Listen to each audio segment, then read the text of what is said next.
Setelah 3 tahun menjalin kasih, sebuah kecelakaan mobil membuat kekasihku, Baskara Aditama, kehilangan pendengarannya. Aku merawatnya siang dan malam, layaknya seorang abdi. Namun hari itu, aku mendengarnya berkata kepada sekretarisnya, "Jangan biarkan dia tahu pendengaranku sudah pulih." Pesta pertunanganku dengan Clara bulan depan tetap dilaksanakan sesuai rencana. Sejak saat itu, aku tidak pernah lagi mengucapkan sepatah kata pun kepadanya. Saat pendengaran Baskara pulih, aku sedang membawa semangkuk ramuan obat dan berdiri di luar pintu ruang kerjanya. Dari dalam, aku mendengarnya berkata kepada sekretarisnya, "Jangan biarkan dia tahu aku sudah pulih." Pesta pertunanganku dengan Clara bulan depan tetap berjalan sesuai rencana. Tanganku melepuh tersiram ramuan panas, tetapi aku tidak bersuara. Aku hanya melepas cincin di jari manisku dan memasukkannya ke dalam saku.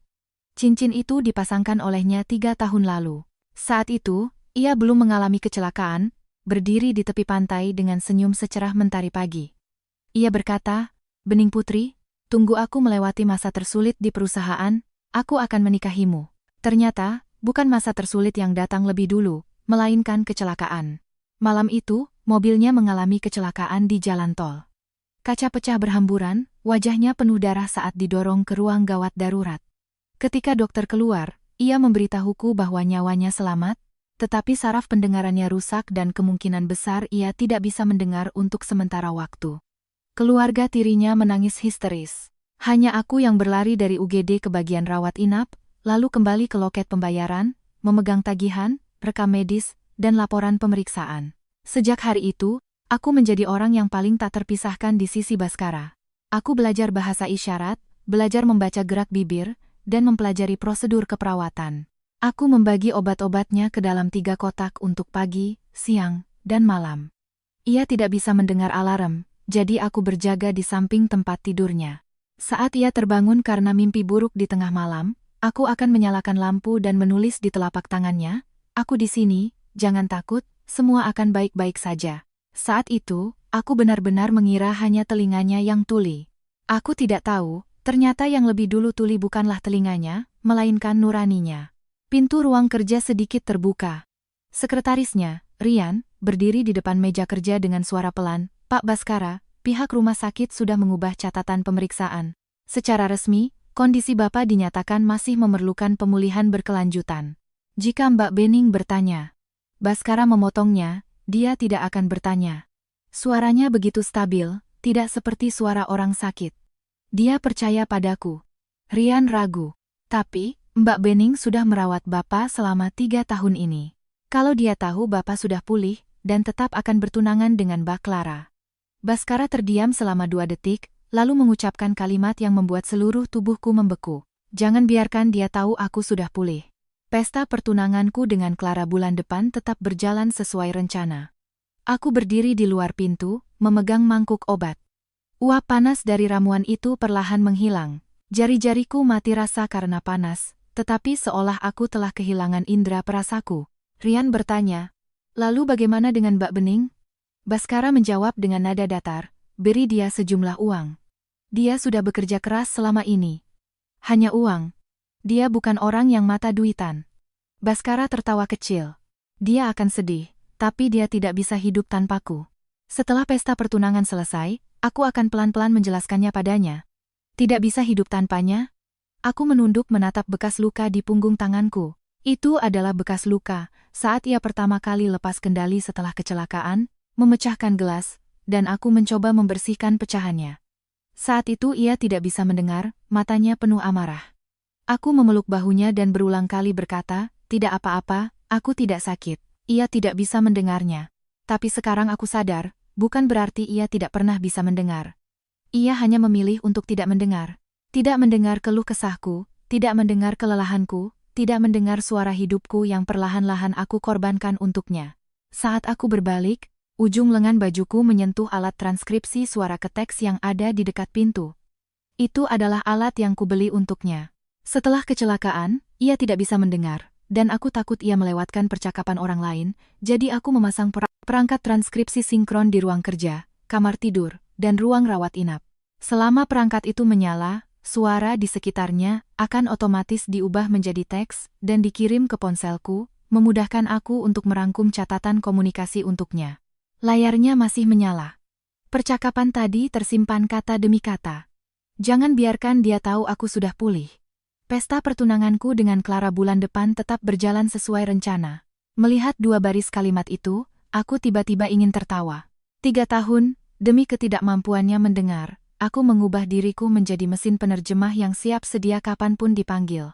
Sekarang, mesin ini akhirnya membantuku mendengar kebenaran. Aku meletakkan mangkuk obat di meja kecil di ujung koridor. Lalu, aku membuka ponsel, mencadangkan rekaman transkripsi ke cloud, dan mengirimkannya kepada Gilang. Gilang adalah teman kuliahku, seorang pengacara. 3 tahun lalu, ia pernah menasihatiku, "Bening, mencintai seseorang itu boleh, tapi jangan sampai kamu mengubah dirimu menjadi perawat gratisan." Dulu aku menganggapnya berhati dingin. Sekarang aku sadar. Orang yang berhati dingin bukanlah dia, melainkan orang di belakangku yang sedang bersiap untuk bertunangan dengan wanita lain. Pintu ruang kerja terbuka. Rian keluar lebih dulu. Melihatku, wajahnya langsung pucat. "Mbak Bening." Aku menatapnya. Pandangannya jatuh ke tanganku yang kosong, lalu ke mangkuk obat di meja koridor. Ia membuka mulutnya. "Sejak kapan Anda di sini?" Aku tidak menjawab. Baskara menyusul keluar. Ia mengenakan pakaian rumah berwarna abu-abu muda, wajahnya masih setampan dulu. Karena ketuliannya, cara bicaranya beberapa tahun ini selalu lebih lambat dari sebelumnya, seolah berusaha mengontrol setiap kata. Tapi suara di dalam ruangan tadi begitu lancar. Melihatku berdiri di depan pintu, ekspresinya sedikit terkejut. Kemudian, seperti biasa, ia mengerutkan kening dan membuat isyarat tangan, "Obat." Aku menatap tangannya. Tangan yang tak terhitung berapa kali ku genggam. Saat ia frustrasi, ku genggam. Saat ia gagal dalam sesi rehabilitasi, ku genggam. Saat ia di tengah malam berkata merasa seperti orang tak berguna, ku genggam. Tapi saat ini, aku hanya merasa asing. Aku mengeluarkan buku catatan dari saku dan menulis beberapa kata. Ada di meja. Baskara tertegun. Biasanya, aku akan berbicara lebih dulu sambil membuat isyarat tangan karena aku takut ia tidak mengerti, takut ia kesepian, takut ia merasa terasing dari dunia. Tapi mulai hari ini, aku tidak takut lagi. Ia melihat catatan itu, keningnya semakin berkerut. "Bening," panggilnya. Aku menunduk dan menulis lagi. "Obatnya dingin. Bisa dihangatkan lagi." Baskara menatapku, sorot matanya menunjukkan sedikit kegelisahan. Ia mungkin akhirnya menyadari bahwa aku tidak seperti biasanya, tidak berjalan menghampirinya, meniup obatnya hingga dingin, lalu menyodorkannya ke bibirnya sambil membujuk dengan lembut. "Kenapa hari ini kamu tidak bicara?" Tanyanya. Sangat wajar. Setelah bertanya, ia sendiri tampak kaget. Karena orang yang benar-benar tidak bisa mendengar seharusnya tidak bertanya seperti itu. Rian berdiri di sampingnya, wajahnya sepucat kertas. Aku merobek kertas catatan itu dan menempelkannya di sebelah mangkuk obat. Lalu aku berbalik dan naik ke lantai atas. Baskara memanggilku dari belakang, "Bening." Aku tidak menoleh. Ia memanggil lagi, "Bening Putri." Aku tetap tidak menoleh. Di cermin di tikungan tangga, aku melihatnya berdiri terpaku. Untuk pertama kalinya, ia tidak berpura-pura tidak mendengar suara langkah kakiku. Dan untuk pertama kalinya, ia menyadari betapa sepinya villa keluarga Aditama saat aku tidak bersuara. Kembali ke kamar tidur, aku membuka laci. Di dalamnya ada setumpuk tebal dokumen. Fotokopi rekam medisnya, jadwal latihan rehabilitasi, kwitansi yang telah aku talangi, kontrak pembatalan operasional studioku demi merawatnya. Ada juga kartu yang ia tulis tangan untukku. "Bening, terima kasih telah menemaniku melewati masa tergelapku. Setelah aku sembuh, aku pasti akan memberimu sebuah rumah." Aku mengambil kartu itu dan memandangnya lama. Lalu aku meletakkannya bersama dengan hasil cetak rekaman transkripsi tadi. Ponselku bergetar. Gilang membalas pesanku. "Kamu yakin itu benar-benar dia yang bilang?" Aku menjawab, "Yakin." Ia bertanya lagi, "Apa rencanamu?" Aku menatap keluar jendela. Di bawah, Baskara sepertinya sedang mencariku. Ia menekan bel panggilan di samping tempat tidur. Itu adalah bel yang kupasang setelah ia tuli, karena aku takut ia membutuhkan sesuatu yang mendesak dan tidak bisa menemukanku. Bel itu berdering dari koridor, sekali demi sekali, menusuk telinga. Dulu, begitu bel itu berbunyi, entah aku sedang mandi, makan, atau baru saja terlelap di dini hari, aku akan segera berlari menghampirinya. Kali ini, aku tidak bergerak. Aku hanya mengirim 5 kata kepada Gilang. Biar saja dia terus berpura-pura. Bel di lantai bawah berdering lama sekali. Cukup lama hingga Baskara akhirnya kesal, mendorong pintu, dan berdiri di ujung tangga sambil melihat ke atas. Bening. Aku duduk di tepi tempat tidur, mendengarkan suaranya. Suaranya jelas, tidak sabar, dan ada sedikit kemarahan karena diabaikan. Sayangnya, aku tidak akan pernah lagi mengatakan sepatah kata pun kepadanya. Keesokan paginya pukul 6, aku bangun seperti biasa. Selama 3 tahun ini, jam biologisku terikat pada jadwal rehabilitasi Baskara. Pukul 6, handuk hangat. Pukul 6.10, cek suhu tubuh. Pukul 6.30, obat putaran pertama. Pukul 7, menyiapkan sarapan rendah garam. Pukul 8, berangkat ke rumah sakit rehabilitasi.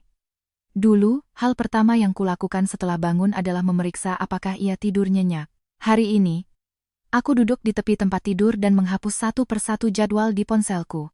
Jari-jariku berhenti saat sampai pada jadwal pijat bahu kanan Baskara. Bahu kanannya juga cedera dalam kecelakaan itu. Awal rehabilitasi, ia sering kesakitan hingga tidak bisa tidur semalaman. Ibu tirinya menganggap perawat rumah sakit ceroboh. Clara saat itu berada di luar negeri.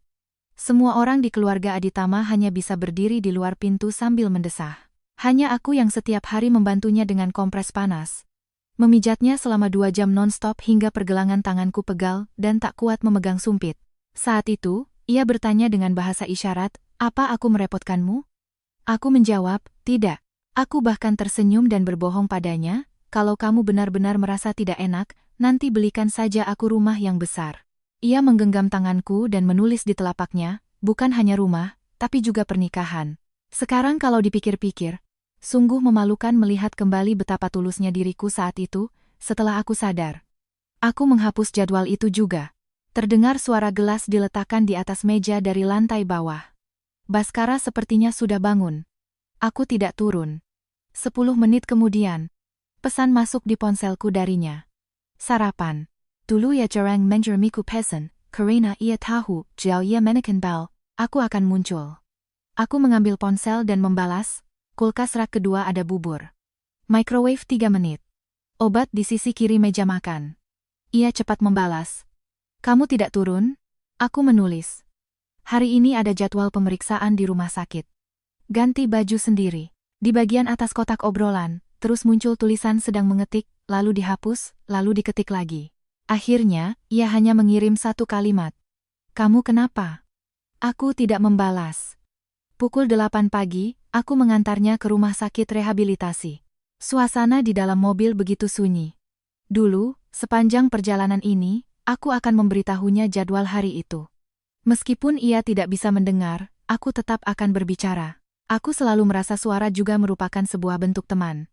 Aku akan berbicara pelan sambil menggunakan isyarat tangan. Saat lampu merah, aku akan menoleh dan bertanya apakah ia kedinginan. Kadang ia tidak sabar dan memalingkan wajah ke jendela. Aku masih akan mencari alasan untuknya. Namanya juga pasien, orang yang kehilangan pendengaran pasti emosinya tidak stabil. Sekarang, ia duduk di kursi penumpang, beberapa kali melirikku. Aku hanya fokus ke jalan. Mobil berhenti di parkiran bawah tanah rumah sakit. Aku menyodorkan formulir pemeriksaannya. Ia tidak mengambilnya, melainkan menatapku. Bening, kamu sedang tidak enak badan? Aku mengeluarkan buku catatan dan menulis, tidak. Lalu kenapa kamu tidak bicara? Aku menunduk dan terus menulis, kamu tidak bisa dengar. Bicara atau tidak, sama saja. Wajahnya jelas menegang. Kalimat itu seperti jarum yang menusuk titik paling sensitifnya. Ia terdiam beberapa detik, lalu mengambil formulir dan turun dari mobil. Kami berjalan beriringan masuk ke poli rehabilitasi pendengaran. Suster Dewi melihatku dan langsung tersenyum. Mbak Bening, mengantar Pak Baskara kontrol lagi, ya? Anda benar-benar sabar sekali, aku tersenyum tipis. Baskara berdiri di samping dengan ekspresi datar. Suster Dewi berbisik, hasil pemeriksaan Pak Baskara minggu lalu bagus sekali. Hari ini sepertinya hanya formalitas saja. Aku mengangkat pandanganku. Minggu lalu? Ini adalah pertama kalinya aku berbicara sejak kemarin, bukan kepada Baskara, tapi kepada suster. Pandangan Baskara langsung tertuju padaku. Suster Dewi terkejut. Loh? Mbak belum tahu? Minggu lalu Pak Baskara datang sekali. Pendengarannya sudah pulih dengan sangat baik. Dokter bilang sudah mendekati level komunikasi normal. Setelah selesai berbicara, ia akhirnya menyadari ada yang tidak beres. Udara di sekitar kami seolah membeku. Baskara berdiri di belakangku tanpa bersuara. Aku menatap Suster Dewi. Bisa tolong cetakan salinan rekam medisnya. Saya adalah kontak resmi untuk rehabilitasinya. Suster Dewi ragu-ragu melirik Baskara. Baskara tidak bisa menolak. Setidaknya saat ini, ia belum berani mengungkapkan bahwa ia bisa mendengar. Ia hanya bisa mengeluarkan ponsel dan mengetik untuk ditunjukkan kepada suster. Berikan padanya. Suster Dewi pergi mencetak. Aku berdiri di koridor. Dinding rumah sakit yang seputih salju, bau desinfektan yang menyengat. 3 tahun lalu, di koridor ini, aku menangis hingga tak sanggup berdiri. Saat dokter berkata, ia mungkin akan tuli seumur hidup, aku memeluk jaketnya dan merasa duniaku runtuh. Sekarang, dunia tidak runtuh.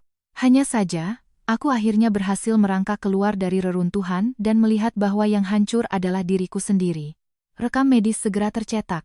Di situ tertulis dengan jelas. 2 minggu yang lalu, pendengaran telinga kanan Baskara Aditama pulih ke tingkat komunikasi normal. 1 minggu yang lalu, evaluasi komprehensif kedua telinga menunjukkan kemampuan pengenalan bahasa yang normal. Dokter menyarankan untuk menghentikan ketergantungan berlebihan pada perawat dan memulihkan kehidupan mandiri. Membaca baris terakhir, aku hampir tertawa terbahak-bahak. Menghentikan ketergantungan berlebihan pada perawat. Ternyata dokter sudah lama mengingatkannya. Tapi Baskara tidak berhenti. Ia terus menekan bel, terus memintaku menghangatkan obatnya, terus membiarkanku berbicara, menulis, dan membuat isyarat tangan di sampingnya. Terus melihatku menunduk dan mengalah hanya karena satu kalimat, aku tidak bisa dengar. Suster Dewi menyerahkan dokumen itu padaku dan berbisik meminta maaf. Mbak Bening, saya kira Mbak sudah tahu. Tidak apa-apa. Aku menyimpan dokumen itu. Baskara menatapku. Aku tidak balas menatapnya. Setelah pemeriksaan selesai, dokter memanggilnya masuk sendirian. Aku duduk di luar, memotret rekam medis itu dan mengirimkannya kepada Gilang. Gilang langsung menelepon. Ini bukan lagi sekadar masalah hubungan asmara. Dia menyembunyikan kesembuhannya dan terus membiarkanmu menanggung beban perawatan. Dia juga bersiap menggunakan kisah kalian sebagai materi promosi, kan? Bulan depan dia akan bertunangan dengan Clara Suteja, kataku lirih. Gilang terdiam selama 2 detik, lalu mengumpat. Bening, dengarkan aku. Mulai sekarang, jangan membuat janji lisan apapun. Semua komunikasi harus tertulis. Rincian biaya, otorisasi perawatan, catatan harian, semuanya kumpulkan. Dan data dari alat transkripsi suara ke teks itu, jangan sampai hilang. Sudah aku cadangkan, kataku. Bagus. Ia berhenti sejenak. Kamu masih mau bertemu dengannya? Melalui kaca, aku melihat Baskara sedang berbicara dengan dokter di dalam ruang pemeriksaan. Profil sampingnya tampak tenang, sesekali mengangguk. Ia mengerti. Ia selalu mengerti. Tentu saja bertemu, kataku. Bukankah pesta pertunangannya tetap berjalan sesuai rencana? Aku juga ingin datang dan melihatnya. Setelah menutup telepon, pintu ruang pemeriksaan terbuka. Baskara keluar. Wajahnya lebih muram daripada saat masuk tadi. Ia mungkin sudah tahu dari dokter bahwa suster telah membocorkannya. Ia berjalan ke arahku, jakunnya bergerak. Bening. Aku mengeluarkan buku catatan. Pulang sekarang? Ia menatap 3 kata itu seolah menatap dinding. Kita perlu bicara. Aku menulis. Kamu tidak bisa dengar. Wajahnya perlahan memucat. Saat itu, aku melihat dengan jelas bahwa ia bukannya tidak tahu betapa kejamnya dirinya. Ia hanya tidak menyangka aku akan mengembalikan kekejaman itu dengan begitu tenang. Dalam perjalanan pulang, ia tidak berbicara lagi. Saat tiba di villa keluarga Aditama, ibu tirinya sudah duduk di ruang tamu. Ia mengenakan kebaya yang anggun, di sampingnya ada sebuah kotak kado berwarna merah. Melihat kami masuk, ia tersenyum dan melambai. Bening, kebetulan sekali. Clara baru saja mengirim sampel souvenir untuk pesta pertunangan. Coba kamu bantu lihat. Aku berhenti di teras. Ibu tiri seolah tidak melihat raut wajahku dan terus berkata, kamu yang paling lama merawat Baskara, jadi kamu paling tahu seleranya. Clara baru pulang dari luar negeri, banyak detail yang belum ia pahami. Kamu bantu dia, ya? Aku melirik meja tamu. Di atas kotak merah itu terukir tulisan emas. Baskara Aditama, Clara Suteja. Tanggal pertunangan mereka adalah tanggal 8 bulan depan. Ternyata mereka bahkan sudah menyiapkan souvenir. Baskara berdiri di belakangku, tidak memberi penjelasan apapun. Tiba-tiba aku merasa semua orang di villa ini tahu, hanya aku yang ditipu. Mereka melihatku setiap hari membawakan teh dan obat, melihatku membujuknya dengan suara pelan, melihatku panik hanya karena ia mengerutkan kening. Mereka pasti menganggapnya sangat lucu. Ibu tiri mendorong kotak itu ke arahku. "Bening, kenapa bengong? Buka dan lihat." Aku berjalan mendekat dan membuka kotak itu. Di dalamnya ada sepasang lonceng perak, maknanya mendengar kebahagiaan. Sungguh ironis. Aku mengambil buku catatan dan menulis satu kalimat. Tidak cocok. Ibu tiri mengerutkan kening. Apanya yang tidak cocok? Aku menempelkan catatan itu di atas kotak. Dia sudah bisa mendengar. Tidak butuh lonceng. Ruang tamu seketika hening. Baskara mendongak menatapku dengan tajam. Senyum di wajah ibu tirinya membeku. Aku mengambil tasku dan berbalik naik ke lantai atas. Dari belakang terdengar suara-suara ibu tiri yang pelan. "Baskara, apa dia sudah tahu?" Aku tidak menoleh, tapi aku mendengar Baskara berkata, "Akan aku urus." Mengurus, aku akhirnya mengerti. Di mata mereka, aku bukan manusia. Aku adalah sebuah masalah. Sebuah masalah yang perlu ditenangkan, diberi kompensasi, dan diurus. Makan malam keluarga Aditama dijadwalkan 3 hari kemudian. Ibu tiri mengirimiku pesan sebelumnya. Pukul 7 malam. Makan malam di rumah utama. "Kamu juga datang." Dulu, ia tidak pernah menggunakan nada "kamu juga datang" seperti itu. Ia akan berkata, "Bening, Baskara tidak bisa tanpamu. Malam ini temani dia pulang ke rumah utama, ya." Saat aku membaca pesan itu, aku sedang merapikan tagihan-tagihan perawatan. Selama 3 tahun, uang yang telah aku talangi untuk Baskara begitu banyak, hingga aku sendiri terkejut. Alat bantu dengar impor, perangkat pendukung, biaya terapis rehabilitasi swasta, perlengkapan perawatan malam, makanan rendah garam dan gula yang dibuat khusus, dan juga denda ganti rugi karena membatalkan kontrak proyek studioku. Setiap pengeluaran aku catat, bukan untuk menagihnya suatu hari nanti. Dulu aku terlalu mencintainya. Aku pikir cinta juga butuh buku catatan, agar kelak kami bisa melihat kembali bagaimana kami melewati semua ini bersama. Sekarang, catatan itu benar-benar menjadi buku tagihan. Hanya saja, fungsinya untuk membuktikan bahwa aku bukanlah benalu yang hidup gratis di keluarga Aditama. Aku memindai semua kwitansi dan mengurutkannya berdasarkan tanggal. Setelah melihatnya, Gilang mengirimiku sebuah berkas terkompresi. Daftar rincian tagihan dan surat peringatan. "Jangan kirim dulu. Tunggu gerakan mereka." Aku membalasnya. "Oke." Pukul 7 malam, aku tiba di rumah utama keluarga Aditama. Ruang tamu sangat ramai. Banyak kerabat keluarga Aditama yang datang. Clara juga ada di sana. Ia mengenakan gaun panjang berwarna merah muda pucat, duduk di samping ibu tiri, seolah sudah lama diterima sebagai nyonya rumah di keluarga ini. Baskara duduk di sisi lain. Melihatku masuk, tanpa sadar ia setengah berdiri. Clara menahan lengannya, dan berkata sambil tersenyum, "Baskara, Bening sudah datang." Ia memanggil namaku dengan begitu akrab seolah kami sangat dekat. Aku berdiri di pintu, mengganti sepatu. Ibu tiri memanggilku, "Bening, cepat kemari." Tadi Clara masih bilang, ini pertama kalinya dia mengadakan pesta pertunangan sebesar ini, banyak hal yang tidak ia mengerti. "Kamu lebih berpengalaman, bisa bantu periksa." Aku berjalan mendekat. Di atas meja ada setumpuk proposal pesta pertunangan. Area penyambutan tamu, area upacara, alur bersulang, dan satu halaman yang ditandai khusus, sesi ucapan terima kasih. Memutar video pendek rehabilitasi Baskara selama masa ketuliannya, menunjukkan keteguhan keluarga Aditama dan kesetiaan Clara selama bertahun-tahun. Aku menatap kalimat, kesetiaan Clara selama bertahun-tahun dan hampir tidak percaya dengan apa yang kulihat. Kesetiaan Clara selama bertahun-tahun, orang pertama yang tiba di rumah sakit setelah kecelakaan adalah aku. Orang yang menandatangani surat persetujuan tindakan medis adalah aku. Orang yang menemaninya dari awal saat ia bahkan tidak bisa membedakan arah suara hingga kembali melakukan latihan pengenalan bahasa juga aku. Di mana Clara saat itu? Ia sedang berada di luar negeri, menghadiri pesta. Ia pernah mengirim pesan suara kepada Baskara, isinya, "Baskara, kamu harus cepat sembuh. Aku tidak berani melihatmu dalam keadaan seperti sekarang. Aku akan menangis." Ia tidak bisa mendengar pesan suara itu. Akulah yang mengubahnya menjadi teks untuknya.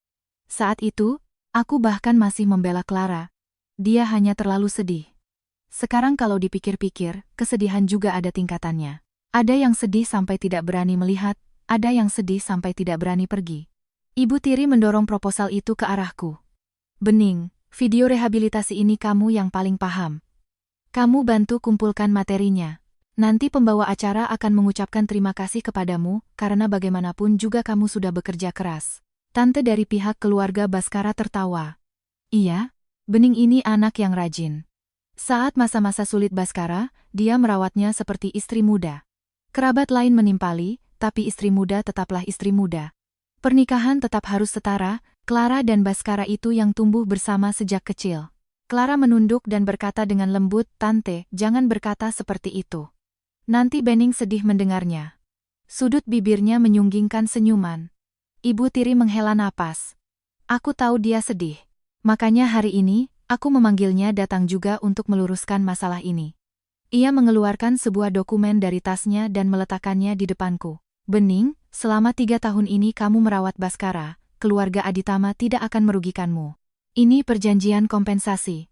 Sebuah rumah, dan uang tunai 5 miliar rupiah. Setelah kamu tanda tangani, hubunganmu dengan Baskara berakhir sampai di sini. Aku menunduk melihat dokumen itu. Judulnya, Perjanjian Pengakhiran Hubungan Tinggal Bersama Secara Sukarela dan Perjanjian Kerahasiaan. Di dalamnya ada satu pasal yang sangat mencolok.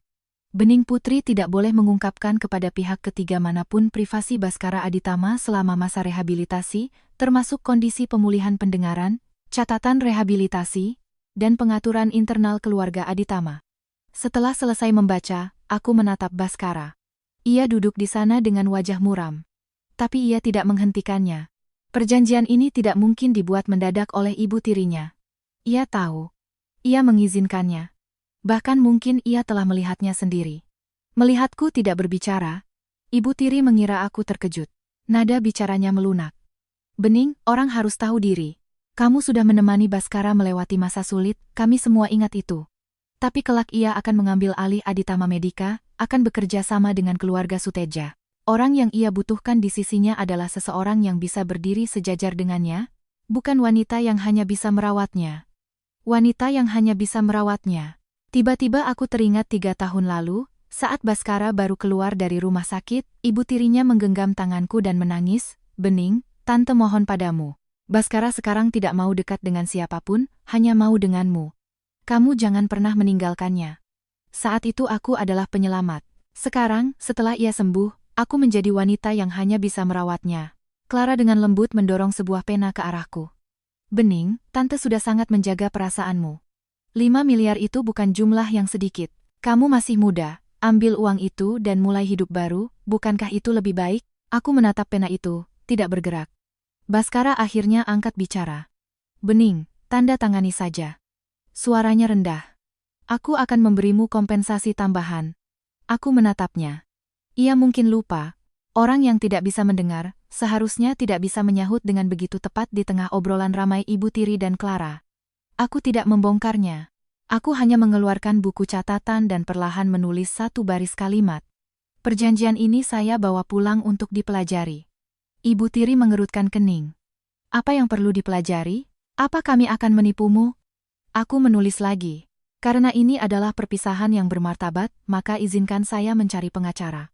Wajah ibu tiri berubah. Senyum Clara juga memudar.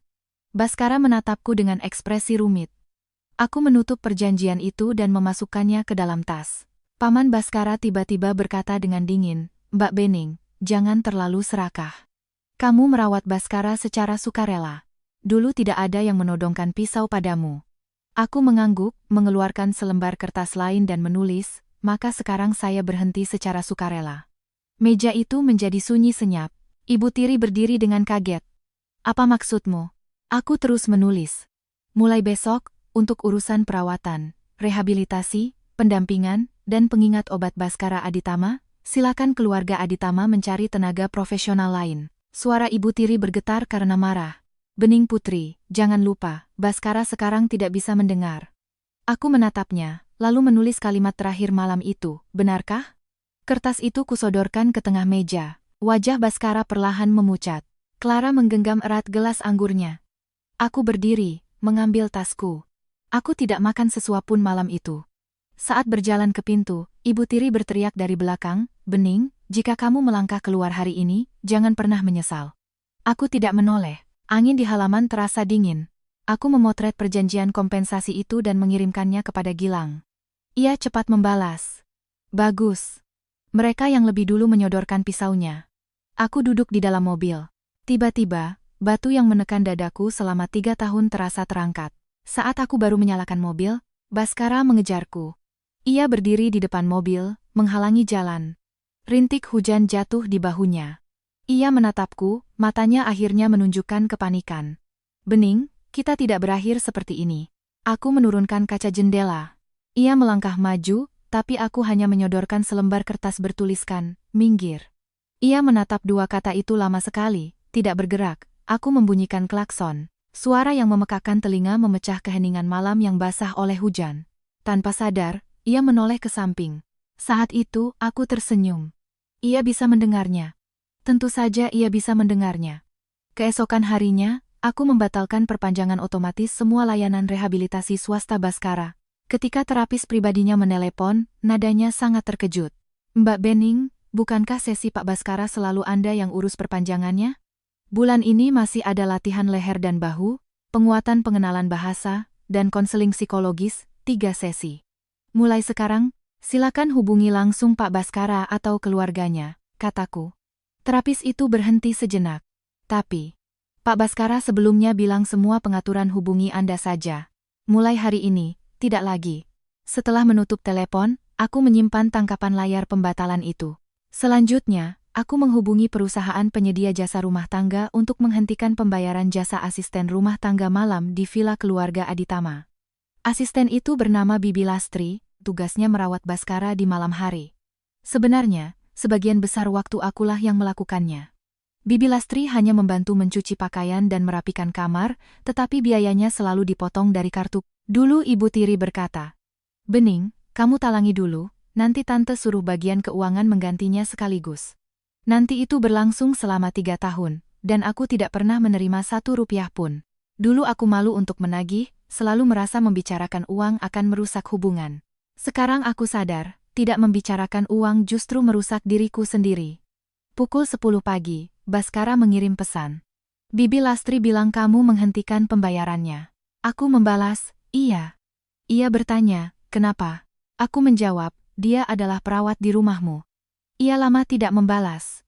Pukul 11, ia menekan bel di samping tempat tidur. Aku sedang duduk di meja makan lantai 1, merapikan kwitansi. Aku mendengar bel berbunyi dan tidak bergerak.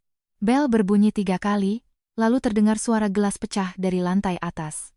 Bibi Lastri berlari turun dengan panik. "Mbak Bening, Pak Baskara marah-marah." Aku memasukkan selembar kwitansi ke dalam map. "Bibi, seharusnya Bibi mencari Pak Baskara, bukan saya." Bibi Lastri tertegun. "Tapi, dulu sudah berakhir," kataku dengan tenang. Bibi Lastri membuka mulutnya, akhirnya hanya bisa menghela napas dan kembali ke atas. Tidak lama kemudian, Baskara turun sendiri. Ia mengenakan piyama, rambutnya berantakan, wajahnya muram. Ia melihatku duduk di meja makan, lalu menahan amarahnya dan bertanya, "Obatku mana?" Aku mengambil selembar catatan dari samping. Lemari samping, laci kedua dari kiri, kotak obat biru. "Kenapa kamu tidak mengambilkannya untukku?" Aku menulis lagi. "Tanganmu tidak terluka. Napasnya tertahan. Dulu." Jiaoya menggerutkan kening, "Aku akan segera meletakkan apapun yang sedang kulakukan. Meskipun aku sedang makan nasi yang sudah dingin, meskipun aku sedang rapat dengan klien, meskipun aku sedang demam, aku akan selalu mengutamakannya." Jadi ia terbiasa. Terbiasa hingga menganggap perawatanku seperti udara. Kadang, orang tidak sengaja meremehkanmu. Ia hanya terlalu terbiasa dengan pemberianmu hingga lupa bahwa kamu juga bisa merasakan sakit. Baskara berjalan ke seberangku, menarik kursi dan duduk. "Bening, kamu mau marah sampai kapan?" Aku menatapnya. Ia segera menyadari kesalahannya. Orang yang tidak bisa mendengar seharusnya tidak berdebat denganku dengan nada seperti itu. Aku tidak membongkarnya. Aku mengambil pulpen dan menulis, "Aku tidak marah. Kamu tidak bicara, tidak mempedulikanku, menghentikan semua pembayaran, dan membuat semua orang malu di acara makan malam keluarga. Itu namanya tidak marah?" Aku menatapnya dan terus menulis, "Kamu bisa mendengarnya." Wajahnya menegang. Ruang tamu menjadi sunyi. Bibi Lastri berdiri di ujung tangga dengan sapu di tangan, tidak berani bersuara. Baskara menatapku setengah hari, baru kemudian perlahan mengeluarkan ponsel dan mengetik untukku, akhir-akhir ini emosimu sedang tidak baik. Aku tidak akan mempermasalahkannya. Melihat baris kalimat itu, aku hampir tertawa. Ayah berpura-pura dengan sangat keras. Begitu kerasnya hingga lupa bahwa beberapa saat yang lalu ia sudah keiko menenaiku baku menyimpan buku catatanku. Tidak menulis lagi. Ayah seperti memukul kapas. Bening putri. Aku menunduk merapikan dokumen. Suaranya semakin berat. Jangan paksa aku. Aku memasukkan kwitansi terakhir ke dalam map dan berdiri. Ia mengulurkan tangan untuk meraih pergelangan tanganku. Aku menghindar. Tangannya berhenti di udara, matanya menunjukkan sedikit keheranan. Dulu aku jarang menghindarinya. Setelah ia terluka, kontak fisik baginya seperti rasa aman. Aku memeluknya, menopangnya, mengeringkan rambutnya, memijat bahunya. Ia terbiasa dengan kedekatanku, juga terbiasa dengan ketidakmampuanku menolak. Tapi sekarang, bahkan disentuh olehnya pun aku merasa jijik. Aku mengambil map dan bersiap keluar. Baskara menghalangiku. Kamu mau kemana? Aku menulis. Kembali ke studio. Ia mengerutkan kening. Studiomu kan sudah lama tutup. Aku mengangkat pandanganku. Iya. Sudah lama tutup. Setelah kecelakaan, ia butuh orang untuk menemaninya sepanjang waktu. Studioku yang dulu bergerak di bidang subtitle aksesibilitas, transkripsi rapat, dan terjemahan film, skalanya tidak besar tapi stabil. Demi merawatnya, awalnya aku hanya mengurangi pekerjaan. Kemudian, saat rehabilitasinya memasuki masa kritis, emosinya sangat buruk. Ia akan melempar barang karena tidak bisa mendengar, akan sulit tidur semalaman karena gagal dalam sesi rehabilitasi. Ibu tirinya menangis memohon padaku, Bening, pekerjaan bisa dicari lagi nanti. Baskara hanya punya kamu. Baskara juga, pada suatu malam, menulis di telapak tanganku, jangan pergi. Maka aku menutup studio, membayar denda pembatalan 2 kontrak, membubarkan tim, dan menjual perabotan kantor. Dulu aku mengira itu adalah pengorbanan. Sekarang aku tahu, itu hanyalah perekrutan gratis paling hemat bagi keluarga Aditama. Di buku catatan, aku menulis. Sekarang buka lagi. Baskara menatap beberapa kata itu, wajahnya muram. Kamu mau meninggalkan keluarga Aditama? Aku menulis, aku bukan bagian dari keluarga Aditama. Ia terdiam. Kalimat ini tidak bisa ia bantah. Karena ia tidak pernah benar-benar menjadikanku bagian dari keluarga Aditama. Pacar, perawat, anggota keluarga sementara, calon tunangan, semua status yang tidak jelas itu pernah ia berikan padaku. Kecuali satu, ia tidak pernah memberiku masa depan yang pasti. Aku melewatinya dan berjalan ke teras. Dari belakang, ia berkata, Bening, soal Clara, aku bisa jelaskan. Aku berhenti, tidak menoleh. Ia melanjutkan, pertunangan ini hanya kebutuhan kerjasama antara 2 keluarga. Bukan seperti yang kamu pikirkan. Aku memegang gagang pintu. Aneh sekali. Ia akhirnya mulai menjelaskan. Tapi aku sudah tidak ingin mendengarkan lagi. Aku membuka pintu. Sinar matahari di luar begitu terang. Saat aku melangkah keluar, terdengar suara benturan dari belakang. Baskara melempar gelas lagi. Dulu, aku akan segera menoleh. Kali ini, aku bahkan tidak menghentikan langkahku. Sesampainya di studio lama, kunci pintunya sudah berdebu. Pemilik ruko melihatku dan terkejut. Mbak Bening, mau sewa lagi? Aku mengangguk. Kalau belum disewakan, saya mau tanda tangan kontrak lagi. Pemilik ruko menghela napas. Dulu Mbak tiba-tiba berhenti sewa, saya sayang sekali. Studio Mbak ini kan sudah bagus jalannya. Aku tersenyum tipis. Kali ini tidak akan tiba-tiba lagi. Saat menandatangani kontrak, Gilang datang. Ia meletakkan setumpuk dokumen di depanku. Perjanjian dari keluarga Aditama itu banyak masalahnya. Ada unsur yang membujukmu untuk melepaskan hak tagih dan menjaga kerahasiaan. Selama kamu belum tanda tangan, mereka tidak bisa berbuat apa-apa padamu. Aku tidak akan menandatanganinya, kataku. Ia menatapku sejenak. Kamu benar-benar tidak akan berbicara sepatah kata pun lagi dengannya. Aku menunduk, menekan stempel di atas kontrak. Iya. Kenapa? Aku menatap keluar jendela, ke tempat papan nama dulu terpasang.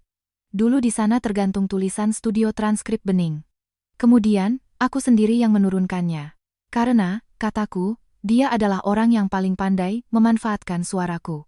Dulu aku berulang kali membujuknya, menasihatinya, menghiburnya, membantunya menjelaskan kepada orang lain, mencari alasan untuk emosinya yang buruk.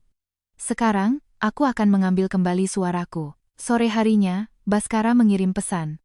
Kamu sudah pindah? Aku berada di studio, membersihkan peralatan. Aku membalas, itu milikku. Ia mengirim lagi. Malam ini pulang makan. Jangan marah lagi. Aku tidak membalas. Pukul 8 malam, ibu tirinya menelepon. Aku mengangkatnya. Ia langsung menyalahkanku, Bening Putri. Baskara hari ini tidak makan dengan baik seharian. Kamu sebenarnya mau apa? Kondisinya belum pulih total, kamu sengaja mau memancing emosinya di saat seperti ini? Bu Aditama, Anda bisa mempekerjakan perawat, kataku. Apa perawat bisa sama? Dia hanya terbiasa denganmu. Itu masalahnya. Telepon di seberang hening sejenak. Ibu tiri mungkin tidak menyangka aku akan menjawab seperti itu. Suaranya menjadi dingin. Bening. Perempuan yang terlalu keras kepala, tidak akan berakhir baik. Baskara berbaik hati mau memberimu kompensasi, seharusnya kamu tahu kapan harus berhenti. Aku menatap kontrak sewa yang baru saja kutandatangani. Saya akan berhenti dengan cara yang benar.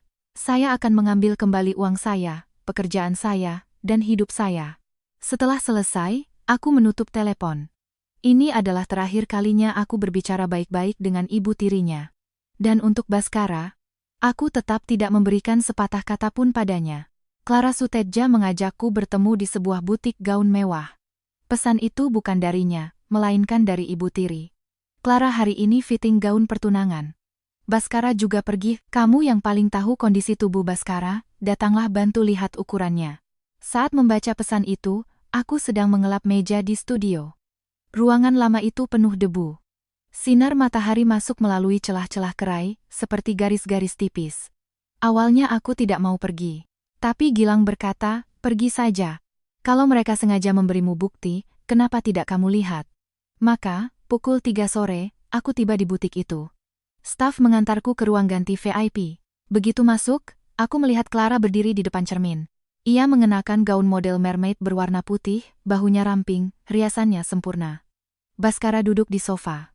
Hari ini ia mengenakan kemeja hitam, lengan bajunya terkancing rapi, wajahnya lebih dingin dari beberapa hari yang lalu. Melihatku masuk, tatapannya langsung berubah. Clara melihatku dari cermin, tersenyum lembut. Bening, kamu datang, aku tidak merespons. Senyumnya tidak goyah karena canggung. Sambil mengangkat gaunnya, ia berjalan mendekat.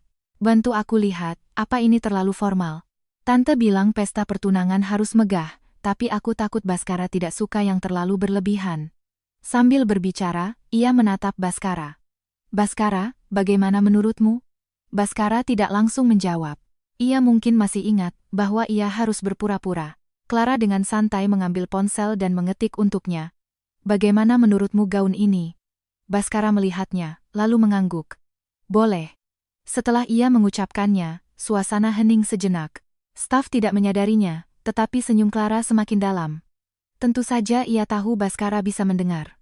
Mereka semua tahu. Di dunia ini, satu-satunya orang yang tidak boleh tahu adalah aku. Aku mengeluarkan ponsel, membuka aplikasi catatan, dan menulis, untuk masalah ukuran, silakan tanya staf. Clara meliriknya, lalu menghela napas pelan. Bening, kamu masih marah, ya? Suaranya sangat lembut. Sebenarnya aku bisa mengerti. 3 tahun ini kamu merawat Baskara, memang berat, tapi perasaan tidak bisa dipaksakan. Baskara padamu lebih banyak bergantung, bukan cinta. Aku menatapnya. Ia melanjutkan. Di saat terpuruknya, kamu menemaninya, dia berterima kasih padamu. Tapi orang yang ia sukai sejak kecil selalu aku. Baskara mengerutkan kening. Clara. Clara menoleh padanya. Apa aku salah bicara, Baskara? Kita tidak bisa terus-menerus membohonginya. Cepat atau lambat dia harus menerima. Ia mengucapkan kata menerima dengan sangat ringan. Seolah sebuah sedekah. Aku teringat banyak detail. Setelah Baskara tuli, pernah suatu kali emosinya meledak dan ia mengusir semua orang. Aku memeluknya. Ia gemetar di pelukanku. Ia tidak bisa bicara, hanya menulis di telapak tanganku. Apa aku sudah tidak berguna? Aku menangis sambil menggeleng. Berkali-kali aku menulis. Tidak. Kamu hanya sementara tidak bisa mendengar. Aku menemanimu, Saat itu, ia mencengkeram tanganku erat-erat, seolah memegang tali terakhir. Sekarang, Clara dengan entengnya menyebut 3 tahun kebersamaan itu sebagai ketergantungan dan menjadikannya sebagai cinta sepihak dariku. Staf membawakan setelan pria. Pak Baskara, perlu dicoba panjang lengannya. Clara menoleh padaku sambil tersenyum. Bening. Kamu yang paling lama merawatnya, pasti tahu bagaimana kondisi pemulihan bahunya. Bantu dia lihat, ya. Aku tidak bergerak. Baskara menatapku. Bening. Ini pertama kalinya ia memanggilku hari ini. Clara menyodorkan setelan itu ke depanku.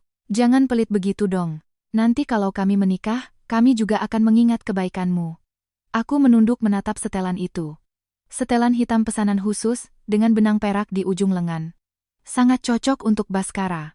Tiba-tiba aku teringat sebelum kecelakaan, ia pernah membawaku melewati toko ini. Saat itu di etalase juga tergantung setelan pria. Ia berkata, nanti kalau kita menikah, aku pakai ini. Aku bertanya, lalu aku? Ia menjawab, kamu pakai apa saja cantik. Ternyata orang bisa berkata bohong dengan begitu tulus. Aku mengeluarkan buku catatan dan menulis, bahu kanannya cedera lama.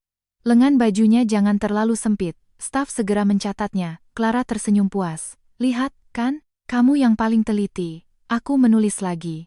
Mulai sekarang, hal-hal seperti ini biar Mbak Clara sendiri yang ingat. Senyumnya sedikit memudar. Bening, kamu tidak perlu setajam ini. Baskara juga berkata dengan suara berat, cukup. Aku menatapnya. Ia langsung terdiam. Ia lupa lagi. Ia seharusnya tidak bisa mendengar gesekan penaku di atas kertas, dan seharusnya tidak begitu cepat membela Clara. Saat itu, seorang staf berteriak dari ruang ganti. Mbak Clara, kerudungnya sudah datang. Clara masuk ke ruang ganti sambil mengangkat gaunnya. Di ruang VIP hanya tersisa aku dan Baskara. Ia berdiri dan berjalan ke arahku. Bening, kamu sebenarnya tahu seberapa banyak? Aku menatapnya. Ia akhirnya berhenti berpura-pura. Sayang sekali, sudah terlambat. Aku membuka aplikasi catatan dan menulis. Kamu berharap aku tahu seberapa banyak? Ia menatap layar, wajahnya muram. Di luar ruang kerja hari itu, kamu mendengarnya. Aku tidak menjawab. Ia tampak gelisah dan memegang bahuku. Dengarkan penjelasanku. Pertunanganku dengan Clara tidak seperti yang kamu pikirkan. Sumber daya dari keluarga Suteja sangat penting untuk Aditama Medica. Aku hanya sementara. Aku mundur selangkah, menghindari tangannya. Kata-katanya terhenti. Karena Clara keluar. Ia jelas mendengar bagian terakhir kalimat itu, wajahnya sedikit dingin. Sementara apa? Baskara berbalik. Bukan apa-apa. Clara melirikku, lalu tersenyum. Bening, tiba-tiba aku berpikir kamu juga bisa menjadi gaun. Dia menyuruh staf mengambil gaun pengiring pengantin berwarna biru keabu-abuan. Di hari pertunangan nanti, kalau kamu mau datang, pakailah ini. Bagaimanapun juga, kamu merawat Baskara selama 3 tahun, juga merupakan bagian penting dalam cerita kami. Bagian penting dalam cerita kami. Kalimatnya seperti pisau kecil. Bukan menusuk, melainkan menggores perlahan. Aku mengulurkan tangan dan menerima gaun itu. Baskara menatapku dengan ekspresi rumit. Clara mengira aku akhirnya menyerah. Lalu tersenyum dan berkata, Bening, tenang saja. Nanti pembawa acara akan mengucapkan terima kasih padamu. Kamu bukan orang luar. Aku mengeluarkan ponsel. Memotret label harga gaun, pesanan gaun, dan proposal pesta pertunangan di atas meja. Wajah Clara berubah. Kamu memotret apa? Aku menulis, untuk kenang-kenangan. Ia akhirnya tidak tersenyum lagi. Bening Putri, jangan tidak tahu diri. Baskara mengerutkan kening. Clara. Clara berkata dengan dingin, Baskara, kamu masih mau membelanya sampai kapan? Dia hanya mengandalkan fakta bahwa dia pernah merawatmu beberapa tahun untuk mengikatmu seumur hidup. Staf berdiri di samping dengan canggung, tidak berani bersuara. Aku menatap Clara, tidak marah, hanya merasa lucu. Aku meletakkan gaun pengiring pengantin itu kembali ke sofa dan menulis, semoga kamu nyaman memakainya. Clara tidak mengerti. Tapi Baskara mengerti. Wajahnya tiba-tiba menjadi sangat pucat. Aku berbalik dan meninggalkan butik itu.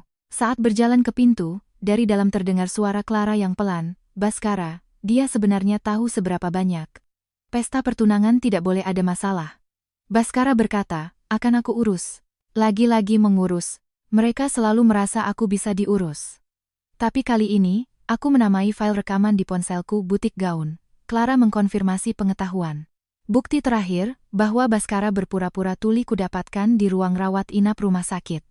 Hari itu, pihak rumah sakit memberitahuku bahwa ada evaluasi rehabilitasi lama Baskara yang membutuhkan tanda tangan kontak resmi. Meskipun aku sudah menarik diri dari sebagian besar perawatan harian, otorisasi medis belum secara resmi dicabut. Gilang mengingatkanku untuk membaca dengan teliti dokumen apa itu sebelum menandatanganinya. Saat aku tiba di rumah sakit, Baskara juga ada di sana. Ia duduk di dekat jendela kamar rawat inap, memegang sebuah majalah. Sinar matahari menerpa sisi wajahnya, tampak bersih seperti saat kami pertama kali bertemu 3 tahun lalu. Saat itu, ia datang ke studioku untuk membahas kerjasama. Ia ingin membuat subtitle aksesibilitas untuk video promosi perusahaannya. Ia melihatku sedang mengedit video sendirian dan tersenyum. Mbak Bening, masih muda sudah jadi bos, ya? Aku menjawab, muda tidak menghalangi saya untuk menagih bayaran. Ia tertawa lama sekali. Kemudian, ia berkata bahwa kalimat itulah yang membuatnya mengingatku. Sekarang kalau kupikir-pikir, mungkin yang ia ingat bukanlah aku, melainkan kegunaanku. Aku masuk ke kamar rawat. Suster menyerahkan dokumen padaku. Mbak Bening, ini penandatanganan susulan untuk catatan rehabilitasi awal Pak Baskara. Karena saat itu Anda yang mendampingi, jadi kami butuh konfirmasi Anda. Aku membukanya. Di dalamnya ada 1 halaman evaluasi tahap pemulihan pendengaran. Tanggalnya lebih awal dari yang aku ketahui. Sebulan yang lalu, dokter sudah menulis, pasien dapat merespons panggilan dengan volume normal dari belakang. Disarankan untuk secara bertahap mengurangi perilaku kompensasi dari perawat. Sebulan yang lalu. Artinya, ia bukan baru pulih akhir-akhir ini. Ia telah menyembunyikannya dariku setidaknya selama sebulan. Selama sebulan itu, aku masih setiap hari berlutut di samping tempat tidur untuk mengikatkan tali sepatunya, karena ia memberitahuku dengan bahasa isyarat bahwa ia tidak bisa mendengar gerakan di belakangnya, merasa tidak aman, dan tidak mau membungkuk. Aku juga, karena 1 kalimatnya tidak terbiasa dengan perawat asing, membatalkan sebuah proyek penting. Aku memegang dokumen itu, ujung jariku memutih. Baskara menatapku, matanya sedikit bergerak. Suster berbisik, Mbak Bening, kalau tidak ada masalah, tanda tangan di sini. Aku menutup dokumen itu. Saya butuh fotokopinya. Suster mengangguk. Boleh? Baskara tiba-tiba angkat bicara. Hanya penandatanganan susulan, tidak perlu serepot itu. Suster terkejut, ia pun terkejut. Aku menatapnya. Ruang rawat inap menjadi sunyi senyap, hanya terdengar suara pendingin ruangan. Wajah Baskara perlahan menegang. Ia membocorkan rahasianya lagi. Bagaimana orang yang tidak bisa mendengar tahu bahwa suster menyuruhku tanda tangan? Aku tidak membongkarnya, hanya berkata kepada suster, tolong fotokopikan. Suster jelas menyadari sesuatu, wajahnya sedikit canggung, lalu membawa dokumen itu keluar. Pintu kamar rawat tertutup. Baskara berdiri. Bening, kita perlu bicara. Aku mengeluarkan ponsel. Tidak perlu. Perlu. Ia menekan suaranya. Aku akui. Aku tidak langsung memberitahumu soal pendengaranku yang pulih. Itu salahku. Tapi aku punya kesulitanku sendiri. Aku mengetik. Kesulitan itu adalah pesta pertunangan. Wajahnya menegang. Kamu benar-benar sudah tahu semuanya. Aku menatapnya. Ia melangkah maju. Keluarga Suteja dan Aditama Medika punya 1 kerjasama yang menyangkut proyek bantuan medis setelah perusahaan go public. Ayahku tidak sehat, Dewan Direksi juga menekan. Aku bertunangan dengan Clara untuk menstabilkan hubungan kedua keluarga. Aku menunduk mengetik, jadi aku harus terus merawatmu. Terus menjadi latar belakang cerita mengharukanmu. Ia mengerutkan kening. Haruskah kamu mengatakannya sekasar itu? Kasar. Kebenaran lebih kasar daripada kebohongan, jadi mereka tidak suka mendengarnya. Aku terus mengetik, setelah pulih, kamu bisa memberitahuku. Kamu mau bertunangan, juga bisa memberitahuku. Kamu mau putus, juga bisa memberitahuku. Aku berhenti sejenak, lalu mengetik kalimat berikutnya. Tapi kamu memilih membiarkanku terus merawatmu seperti orang bodoh. Mata Baskara menunjukkan sedikit rasa malu. Aku hanya belum menemukan waktu yang tepat. Aku menatapnya. Selama 3 tahun, ia punya banyak sekali waktu. Saat aku menghangatkan obatnya, saat aku menemaninya kontrol, saat ia terbangun di malam hari dan menggenggam tanganku, saat aku melewatkan telepon klien penting karena merawatnya dan menangis diam-diam di tangga. Setiap waktu itu, ia bisa berkata, Bening, aku sudah bisa mendengar. Bening, aku sudah pulih. Bening, maaf. Tapi ia tidak melakukannya.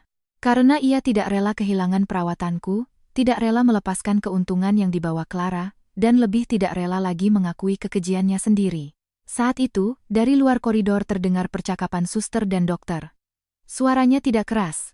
Suster berkata, "Dosis obat Pak Baskara perlu disesuaikan?" Dokter menjawab, "Tidak perlu. Pemulihannya sudah bagus. Sekarang lebih ke masalah ketergantungan psikologis." Baskara tanpa sadar menoleh. Gerakannya sangat cepat, begitu cepat hingga ia sendiri tidak sempat menyembunyikannya. Aku menatapnya. Ia pun menyadarinya. Pupil matanya sedikit mengecil. Aku mengambil ponsel, membuka antarmuka transkripsi rekaman.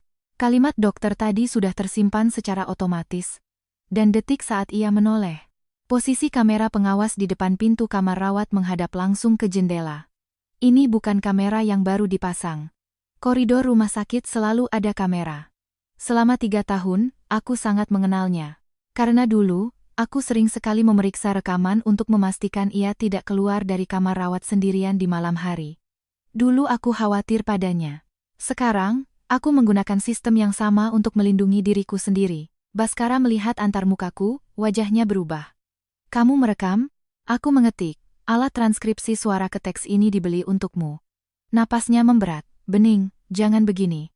Di antara kita tidak perlu sampai seperti ini." Aku tersenyum tipis, tanpa suara. Ia melihat senyumku seperti tertusuk.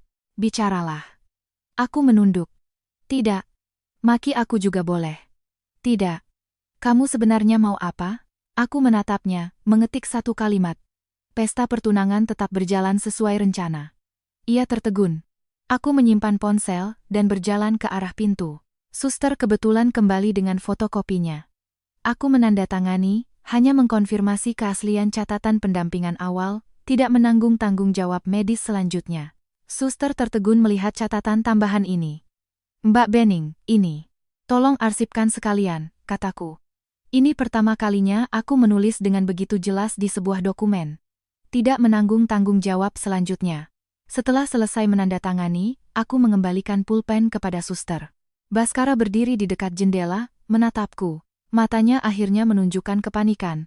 Aku melewatinya. Ia berbisik, "Bening, jangan datang ke pesta pertunangan." Aku berhenti sejenak, lalu mengeluarkan buku catatan, dan menempelkannya di pintu kamar rawat. "Silakan calon pengantin pria tenang." Aku berjalan keluar dari rumah sakit. Sinar matahari terasa menyilaukan. Gilang sudah menunggu di bawah. Aku menyerahkan fotokopian itu padanya. Ia membolak-baliknya beberapa halaman, lalu tersenyum dingin. "Cukup. Rekam medis, audio transkripsi, perjanjian kompensasi, rekaman di butik gaun, daftar tagihan. Rantai buktinya lengkap. Masih kurang apa?" tanyaku. Gilang menatapku. "Kurang pengakuan lisan darinya." "Dia akan mengakuinya," kataku. "Kamu yakin?" Aku menatap gedung rumah sakit.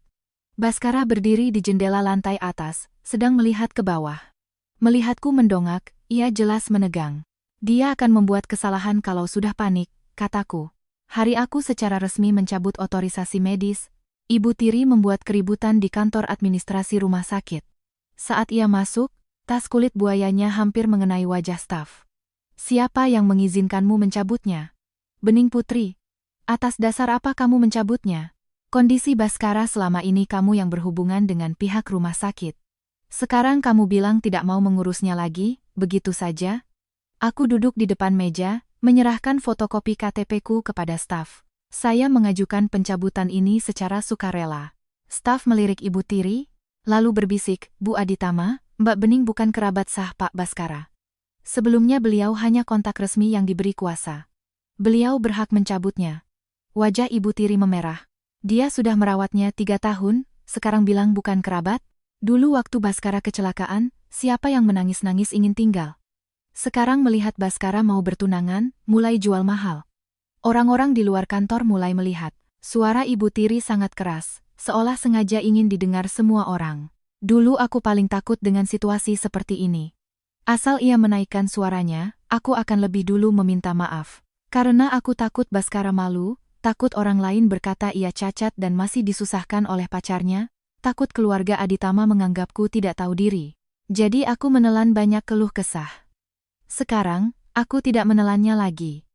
Aku mengeluarkan daftar tagihan dari Map dan menyodorkannya ke depan Ibu Tiri. Bu Aditama, ini adalah rincian biaya perawatan, rehabilitasi, jasa rumah tangga, perangkat pendukung, serta kerugian pembatalan kontrak akibat mendampingi Baskara Aditama selama 3 tahun. Totalnya Rp1.876.420. Ibu Tiri seperti mendengar lelucon. Kamu menagih uang padaku, aku mengangguk. Benar. Ia tertawa karena marah. Bening Putri, kamu benar-benar berani. Merawat pacarmu sendiri juga mau minta bayaran? Aku menatapnya. Bulan depan dia bertunangan dengan Clara Suteja. Ibu Tiri terdiam. Suasana di sekitar semakin hening. Aku melanjutkan, kalau saya pacarnya, kenapa dia bertunangan dengan orang lain? Kalau saya bukan pacarnya, kenapa saya tidak boleh menagih biayanya? Staf menunduk, pura-pura merapikan dokumen. Wajah Ibu Tiri pucat pasi. Jangan pikir kamu bisa mengancam keluarga Aditama dengan hal-hal ini. Kompensasi 5 miliar kamu tidak mau tanda tangani, sekarang mau memeras lebih banyak?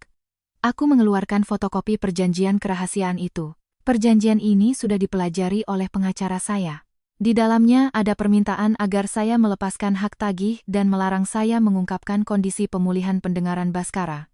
Bu Aditama, Anda yakin mau terus membahas ini di rumah sakit? Ibu Tiri langsung terdiam. Ia akhirnya sadar aku bukan datang untuk bertengkar. Aku datang untuk meninggalkan jejak. Saat itu, Baskara datang.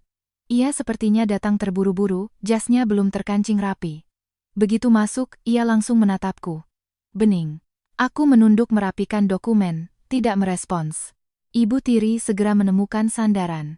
Baskara, lihat dia. Sekarang dia mau mencabut otorisasi dan menagih uang pada kita. Baskara melihat dokumen di atas meja, keningnya berkerut. Ibu keluar dulu. Ibu Tiri terkejut. Apa katamu? Aku mau bicara dengan Bening. Ibu Tiri enggan, tapi melihat wajah Baskara yang muram, ia hanya bisa berbalik dan keluar. Pintu kantor tertutup. Staf juga pamit untuk mengonfirmasi data. Baskara duduk di seberangku. Ia merendahkan suaranya, haruskah kamu seperti ini? Aku mengeluarkan ponsel dan mengetik, seperti apa? Mengubah 3 tahun hubungan kita menjadi tagihan? Aku menatapnya, tiba-tiba merasa konyol. Jelas-jelas dia yang lebih dulu mengubahku menjadi nama di atas perjanjian kompensasi. Sekarang aku mengeluarkan tagihan, ia malah mulai bicara tentang perasaan. Aku mengetik. Kamu yang lebih dulu menetapkan harganya. Matanya menunjukkan rasa sakit. Perjanjian itu bukan maksudku. Aku membuka map, mengeluarkan halaman terakhir perjanjian itu. Di sana ada tanda tangan persetujuan elektronik Baskara. Aku menyodorkan halaman itu ke depannya. Wajahnya langsung menegang. Ini persetujuan prosedur, tidak berarti. Aku terus mengetik. Tidak berarti kamu tahu? Ia terdiam. Aku mengetik lagi. Tidak berarti kamu setuju? Ia tetap terdiam. Aku menarik kembali dokumen itu. Diam ternyata sangat berguna. Dulu aku selalu terburu-buru menjelaskan setiap masalah. Terburu-buru membuktikan bahwa aku bukan mata duitan, bukan pelit, bukan tidak tahu diri. Tapi sekarang aku sadar, saat tidak menjelaskan, hati terasa paling tenang. Baskara menatapku, suaranya melembut. Bening, pesta pertunangan bisa ditunda. Aku mengangkat pandanganku. Ditunda, bukan dibatalkan. Sampai sekarang ia masih menimbang-nimbang. Aku mengetik, tidak perlu. Laksanakan saja sesuai rencana. Wajahnya berubah. Kamu sebenarnya mau melakukan apa di pesta pertunangan? Aku tidak menjawab. Staf masuk dengan formulir konfirmasi akhir. Mbak Bening, setelah tanda tangan di sini, Anda tidak akan lagi menjadi kontak darurat medis Pak Baskara, dan tidak akan lagi menerima notifikasi rehabilitasi. Aku mengambil pulpen. Baskara tiba-tiba menekan jariku. Jangan tanda tangan. Aku menatap tangannya. Tangan yang ruas jarinya jelas. Pernah menulis kalimat-kalimat ketergantungan di telapak tanganku. Sekarang, ia menahan kebebasanku. Aku menatapnya dengan tenang. Perlahan, ia melepaskan tangannya. Aku menandatangani namaku.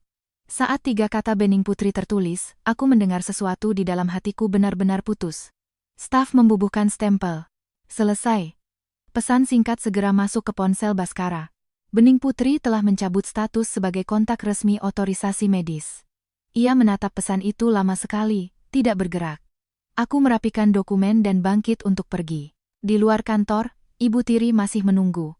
Begitu melihatku, ia langsung menghampiri. Kamu puas sekarang? Aku berhenti. Mata ibu tiri memerah. Bening putri, jangan lupa, 3 tahun ini kamu tinggal di rumah Aditama, makan di rumah Aditama. Tanpa keluarga Aditama, apa kamu bisa bertahan sampai sekarang? Aku membuka ponsel, menunjukkan riwayat transfer.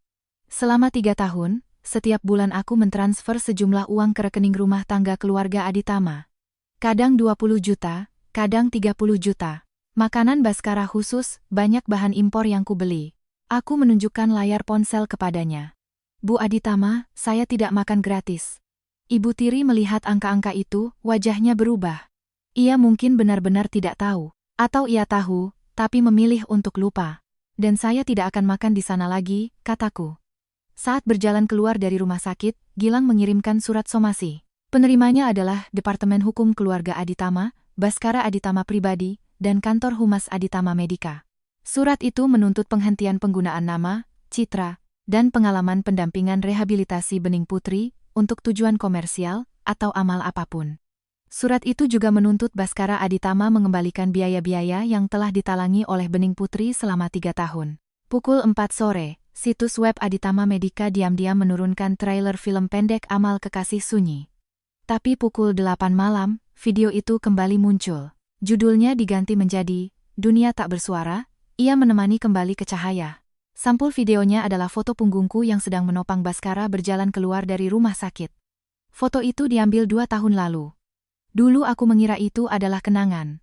Sekarang, itu menjadi materi promosi pesta pertunangan mereka. Baskara mengirimiku pesan. Departemen promosi salah unggah. Akan aku urus. Aku menatap layar, tidak membalas. 10 menit kemudian, Clara mengirim pesan singkat. Bening, jangan membuat masalah menjadi rumit. Baskara hanya terlalu baik, tidak tega menyakitimu. Di hari pertunangan nanti, kuharap kamu bisa bersikap dewasa.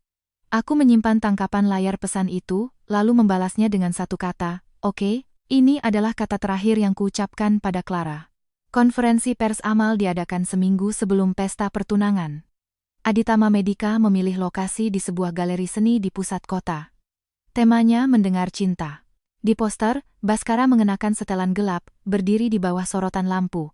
Clara berdiri di sampingnya, menatapnya dengan lembut. Aku hanya ada di bagian paling bawah poster, hanya punggungku yang terlihat. Teksnya berbunyi. 3 tahun penjagaan, akhirnya membawa kekasih kembali ke dunia yang bersuara. Tidak ada nama, tidak ada identitas. Seperti properti usang. Setelah melihat poster itu, Gilang tertawa dingin. Mereka ingin menggunakanmu sekaligus menghapusmu. Bagus, kataku. Apanya yang bagus? Buktinya semakin lengkap. Hari konferensi pers, aku mengenakan setelan hitam, tanpa perhiasan apapun. Saat masuk, staf menahanku. Maaf, Anda. Aku menunjukkan undangan. Undangan itu dikirim oleh Departemen Humas Aditama Medika. Mereka mungkin takut aku tidak datang, jadi mereka sengaja mengatur tempat duduk di barisan depan. Staf melihat namaku, ekspresinya menjadi aneh. Mbak Bening, silakan lewat sini. Aku duduk di baris ketiga. Baris pertama adalah keluarga Aditama dan keluarga Suteja. Ibu tiri melihatku, wajahnya langsung muram. Clara justru tersenyum dan mengangguk padaku. Hari ini ia mengenakan gaun biru muda, anggun seperti nyonya rumah acara ini.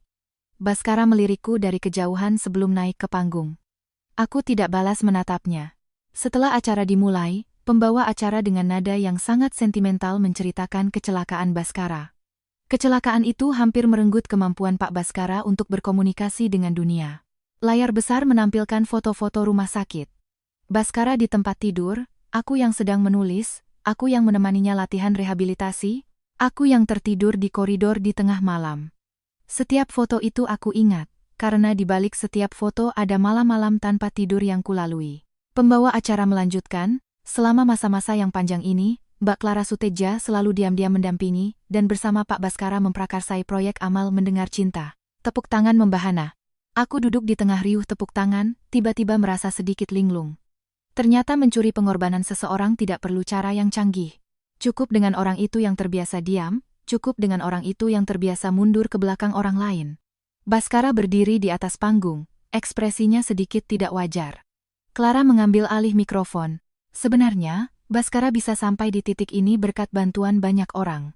Kami juga berharap bisa meneruskan cinta ini kepada lebih banyak penyandang tunarungu. Saat ia menyebut banyak orang, matanya melirikku, seolah mengingatkanku bahwa aku hanyalah salah satu dari banyak orang. Selanjutnya, pembawa acara mempersilakan Baskara untuk berbagi pengalaman rehabilitasinya. Baskara mengambil mikrofon. Ia berhenti sejenak. Setelah kehilangan pendengaran, saya baru tahu betapa berharganya suara. Penonton hening. Ia melanjutkan, dan terima kasih kepada semua orang yang telah menemani saya melewati masa itu. Semua orang. Aku akhirnya tersenyum. Bukan sedih. Aku hanya merasa 3 tahun ketulusanku dikubur oleh satu kalimat semua orang darinya. Pembawa acara dengan tepat beralih ke layar besar. Selanjutnya, mari kita saksikan bersama film pendek Amal, Kekasih Sunyi. Lampu meredup. Layar besar menyala. Detik pertama, tanganku menggenggam tangan Baskara, menulis di telapaknya. Gilang di sampingku mengirim pesan. Sekarang? Aku membalas, sekarang. Film pendek diputar selama 10 detik, lalu layar tiba-tiba menjadi hitam. Para hadirin mulai resah. Pembawa acara sedikit panik. Mohon maaf, sepertinya ada sedikit masalah teknis. Aku berdiri. Semua mata tertuju padaku. Baskara juga menatapku. Aku berjalan ke atas panggung. Petugas keamanan ingin menghentikanku, tapi Gilang sudah menunjukkan surat dari pengacara. Bening Putri adalah subjek utama dalam rekaman video ini. Ia tidak memberikan izin untuk penggunaan publik. Wajah pembawa acara memucat. Clara berdiri. Bening, jangan membuat keributan. Aku tidak memandangnya. Aku mengambil mikrofon cadangan. Penonton seketika hening. Ini pertama kalinya aku berbicara di depan umum untuk diriku sendiri. Tapi aku tidak berbicara kepada Baskara. Aku menghadap semua tamu dan media. Selamat malam semuanya, saya Bening Putri. Orang yang menemani Baskara Aditama dalam proses rehabilitasi di film pendek tadi adalah saya. Wajah Ibu Tiri berubah drastis. Baskara melangkah maju. Bening. Aku tidak memandangnya. Aku melanjutkan, saya naik ke panggung hari ini hanya untuk menjelaskan 3 hal. Layar besar kembali menyala. Gilang menampilkan dokumen di sana. Dokumen pertama adalah surat pencabutan izin yang kukirimkan. Pertama, Aditama Medika, tanpa persetujuan saya, telah menggunakan citra, pengalaman, dan catatan pendampingan saya untuk promosi Amal. 3 hari yang lalu, saya telah secara resmi mengirimkan surat untuk menuntut penghentian penggunaan. Para hadirin mulai berbisik. Dokumen kedua adalah rekam medis pendengaran. Kedua, pendengaran Pak Baskara Aditama sudah pulih ke tingkat komunikasi normal sejak sebulan yang lalu. Suasana seketika gempar. Para wartawan mengangkat kamera mereka. Wajah Clara memucat. Baskara berdiri di sisi panggung, tak bergerak. Aku melanjutkan. Ketiga, saya tidak berpartisipasi dan tidak mengakui proyek yang disebut Kekasih Sunyi. Proyek Amal untuk tunarungu yang sesungguhnya tidak seharusnya dibangun di atas kebohongan, eksploitasi, dan penghapusan nama perawat. Aku meletakkan mikrofon kembali ke meja pembawa acara. Seluruh tempat menjadi sunyi senyap. Ibu Tiri akhirnya tidak tahan lagi dan berdiri. Bening Putri, kamu sudah gila. Aku menatapnya. Bu Aditama, saya sangat sadar. Ini adalah bentuk kesopanan terakhirku kepada keluarga Aditama. Para wartawan segera mengerumuniku. Mbak Bening, maksud Anda Pak Baskara menyembunyikan pemulihan pendengarannya? Apakah Pak Baskara memanfaatkan pengalaman ketuliannya untuk promosi komersial? Apakah Mbak Clara mengetahui hal ini? Wajah Clara pucat, tetapi ia cepat menyesuaikan ekspresinya. Semuanya salah paham. Baskara hanya masih dalam masa pemulihan, dia tidak sengaja menyembunyikannya. Aku mengambil remote control di atas meja. Layar besar menampilkan sebuah transkripsi rekaman. Jangan biarkan dia tahu aku sudah pulih. Pesta pertunanganku dengan Clara bulan depan tetap berjalan sesuai rencana. Waktu, tempat, nomor seri perangkat, semuanya tercantum. Suasana menjadi benar-benar hening.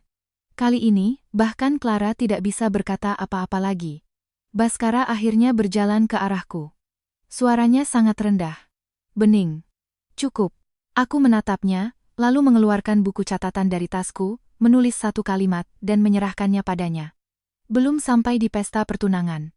Jari-jarinya menegang. Aku berbalik dan turun dari panggung. Di belakangku, blitz kamera menyala tanpa henti. Aku mendengar pertanyaan-pertanyaan wartawan yang mengejar, amarah Ibu Tiri, Penjelasan Clara yang pelan, dan juga mendengar Baskara memanggil namaku, Bening. Aku tidak menoleh. Sejak aku mendengar kalimat itu di ruang kerja, ia telah kehilangan hak untuk membuatku menoleh.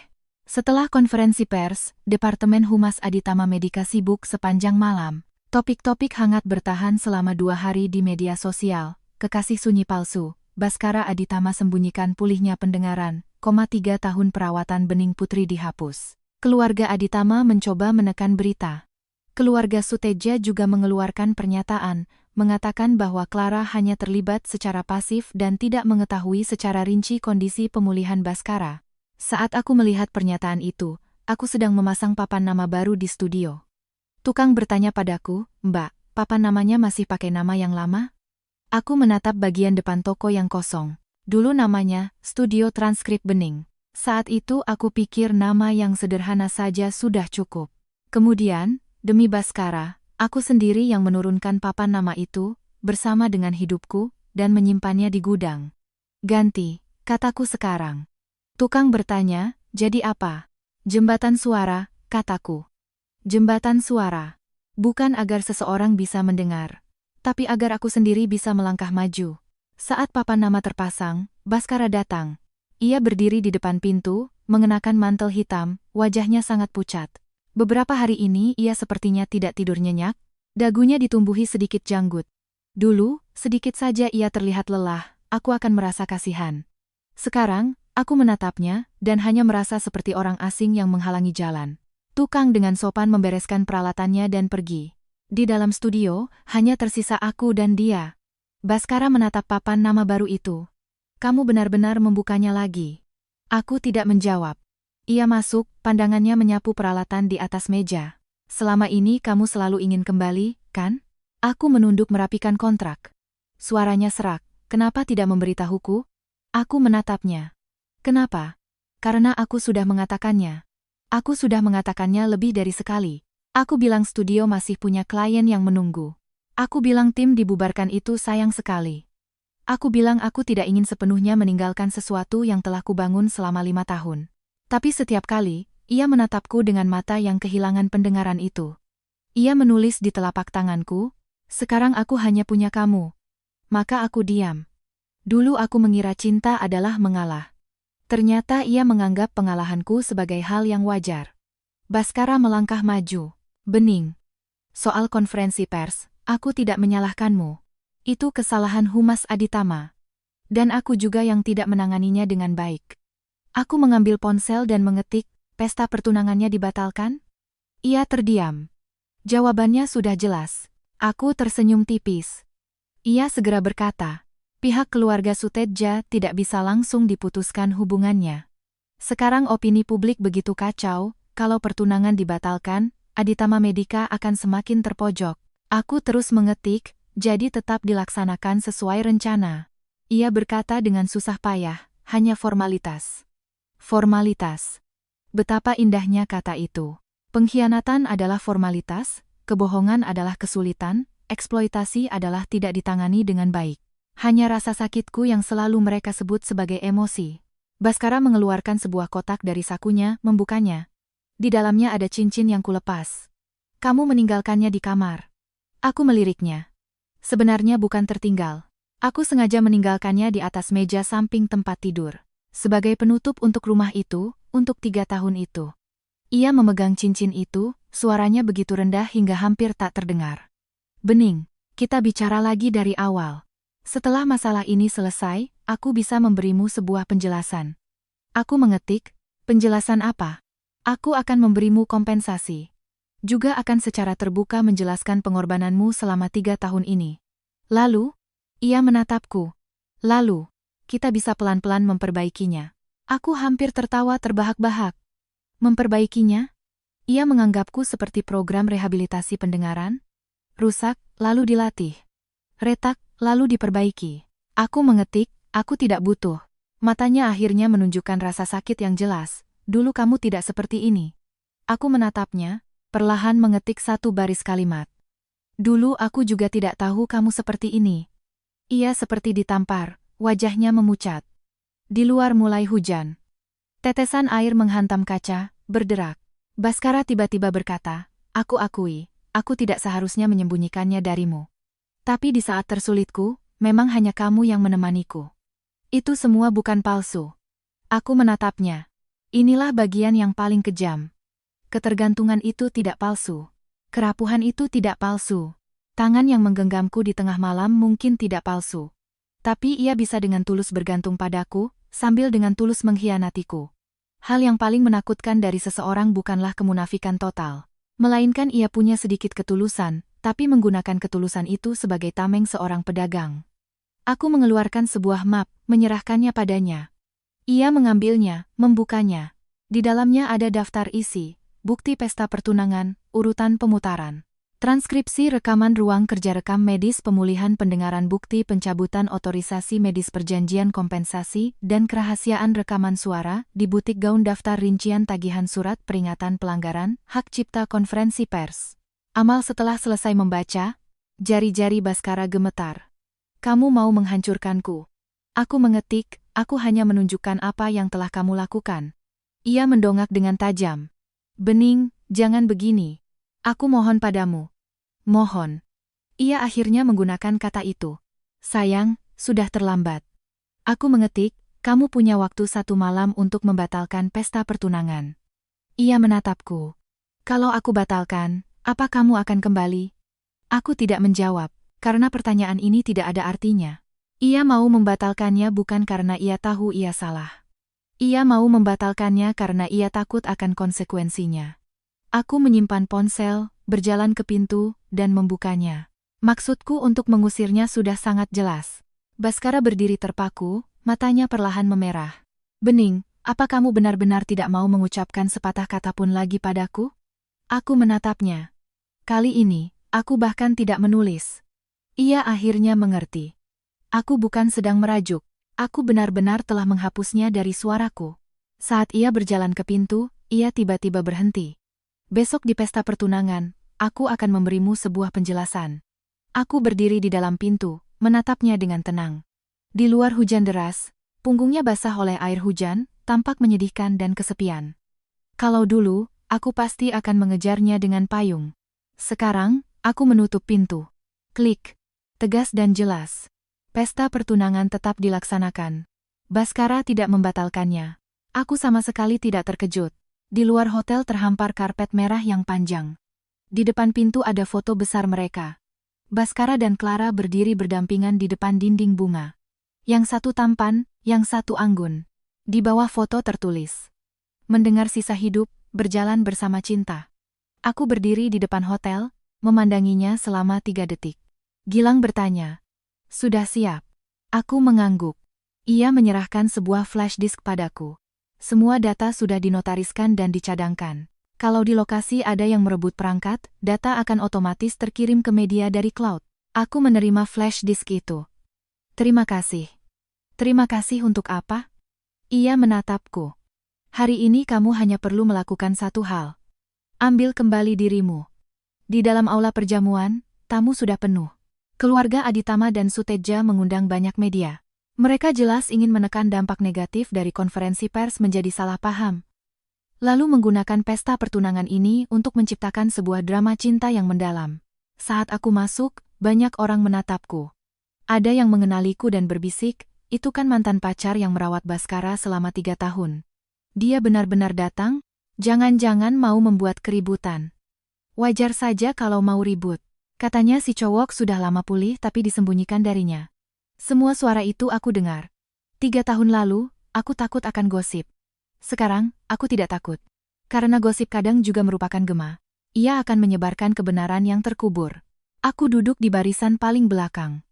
Di atas panggung, pembawa acara tersenyum lebar.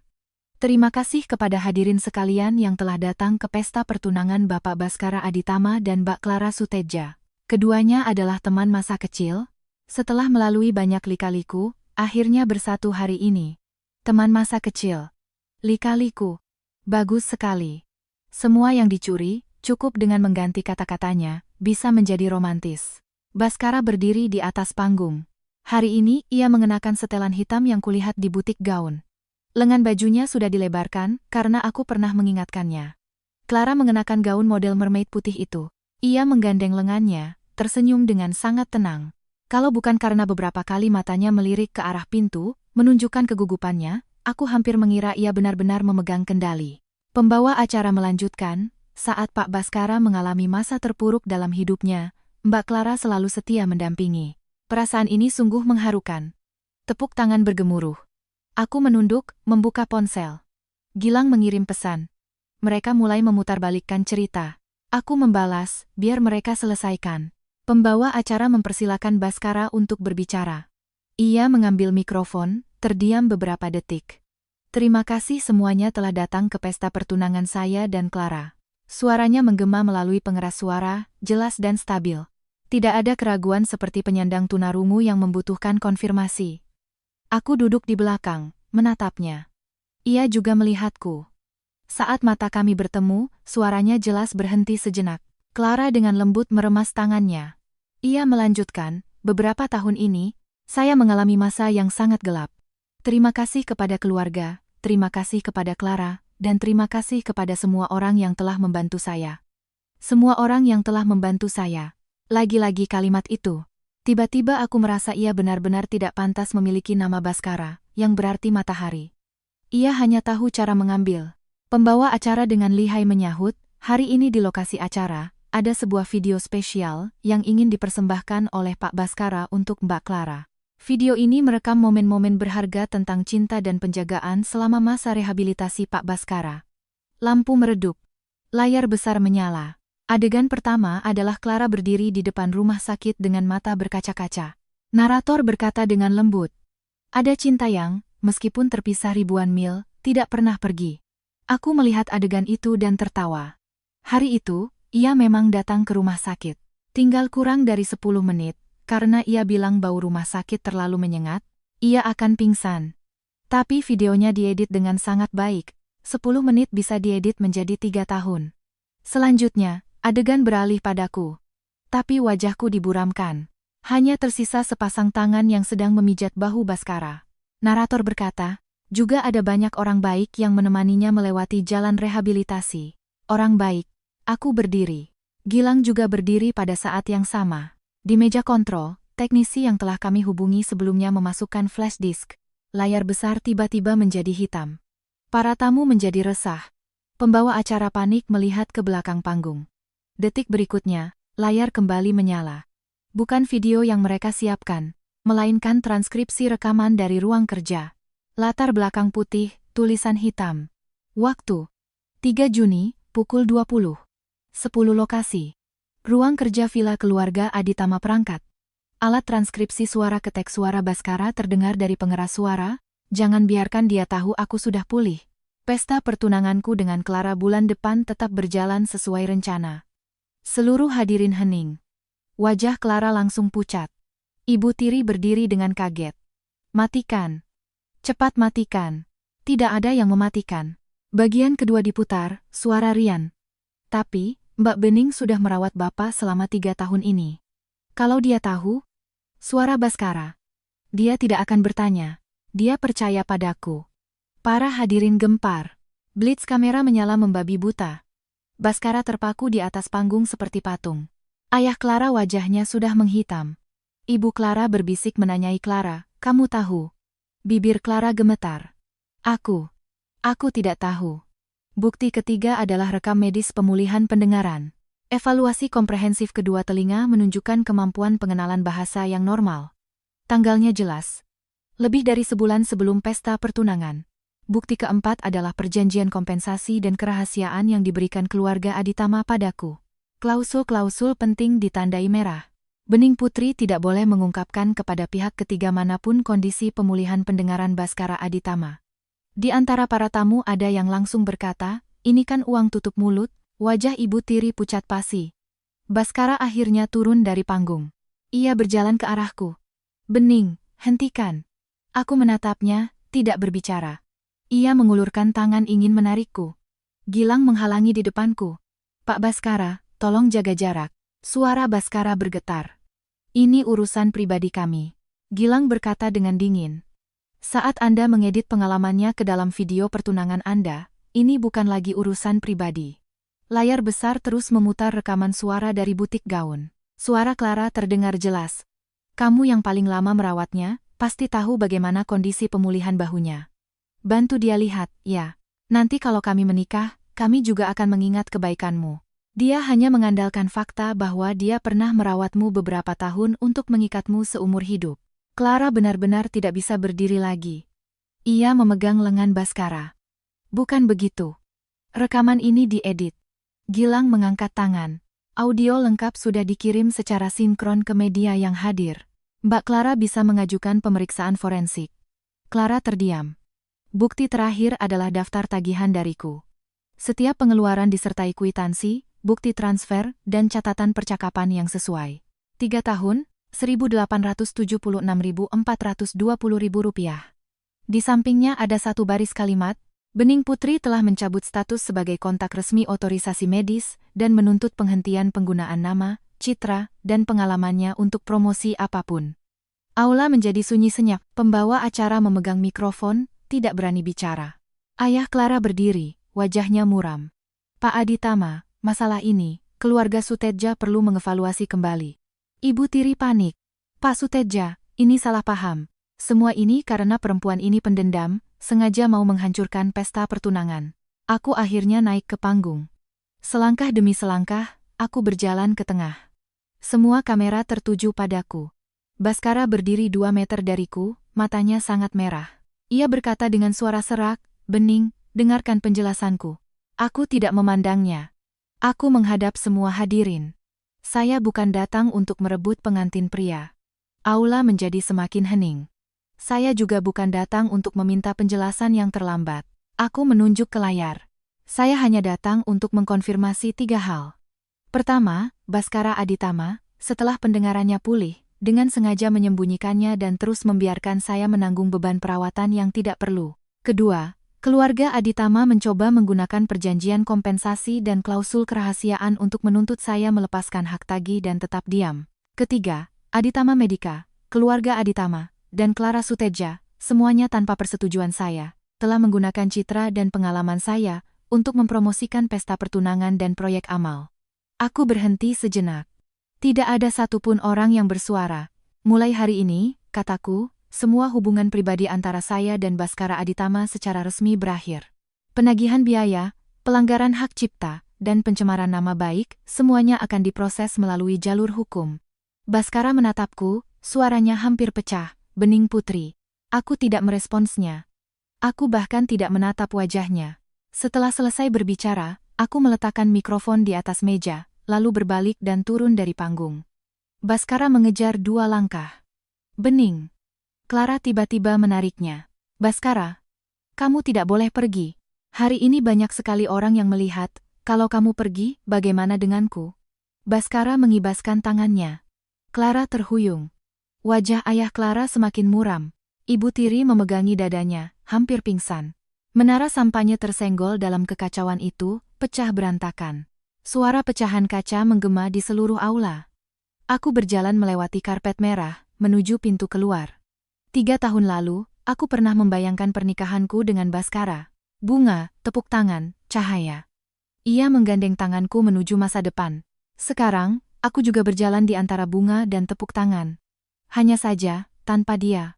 Dan tidak membutuhkannya. Setelah pesta pertunangan, keluarga Aditama berantakan. Keluarga Sutedja menangguhkan kerjasama. Para pemegang saham Aditama Medica menuntut Baskara untuk memberikan penjelasan. Proyek amal kekasih sunyi terpaksa dihentikan. Di internet, ada yang mencaci Baskara karena berpura-pura tuli untuk menipu perawat. Ada juga yang mencaci Clara karena mengetahui tapi ikut berpura-pura. Tentu saja, ada juga yang mencaciku. Mengatakan aku terlalu kejam, mengatakan hubungan 3 tahun tidak perlu sampai seperti itu, mengatakan pria hanya melakukan kesalahan yang semua pria di dunia lakukan. Saat aku membaca komentar-komentar itu, aku sedang membuat sampel subtitle untuk klien pertama di studio. Gilang duduk di seberang, marah-marah sambil memukul meja. Kenapa orang-orang ini tidak bilang dia menipumu selama 3 tahun? Korban kalau tidak menangis dan mundur, malah dibilang terlalu kejam. Aku tersenyum tipis. Mereka tidak penting. Yang penting adalah, setelah surat somasi dikirim, Rian menghubungi Gilang. Ia bersedia memberikan kesaksian. Bukan karena nuraninya terusik, melainkan karena keluarga Aditama melimpahkan semua tanggung jawab padanya. Ibu tiri mengatakan kepada publik bahwa itu adalah kesalahan komunikasi dari sekretaris yang menyesatkan Baskara dan Departemen Humas. Rian tidak mau menjadi kambing hitam. Ia menyerahkan lebih banyak riwayat percakapan. Salah satunya adalah pesan dari Baskara kepadanya, "Pihak Bening, tenangkan dulu. Dia tahu terlalu banyak. Jangan memancingnya sebelum pesta pertunangan." Ada juga satu lagi dari Clara. "Di film pendek rehabilitasi, jangan munculkan wajah Bening Putri. Buramkan saja. Fokus pada hubungan bertahun-tahun antara aku dan Baskara." Rantai bukti benar-benar tertutup. Setelah membacanya, Gilang tertawa dingin. Kali ini Clara juga tidak bisa bersih lagi. Aku tidak berbicara. Sore harinya, Baskara datang ke studio. Ia tidak masuk, hanya berdiri di luar kaca. Di luar hujan rintik-rintik. Ia memegang payung hitam, tampak lebih kurus dari beberapa hari yang lalu.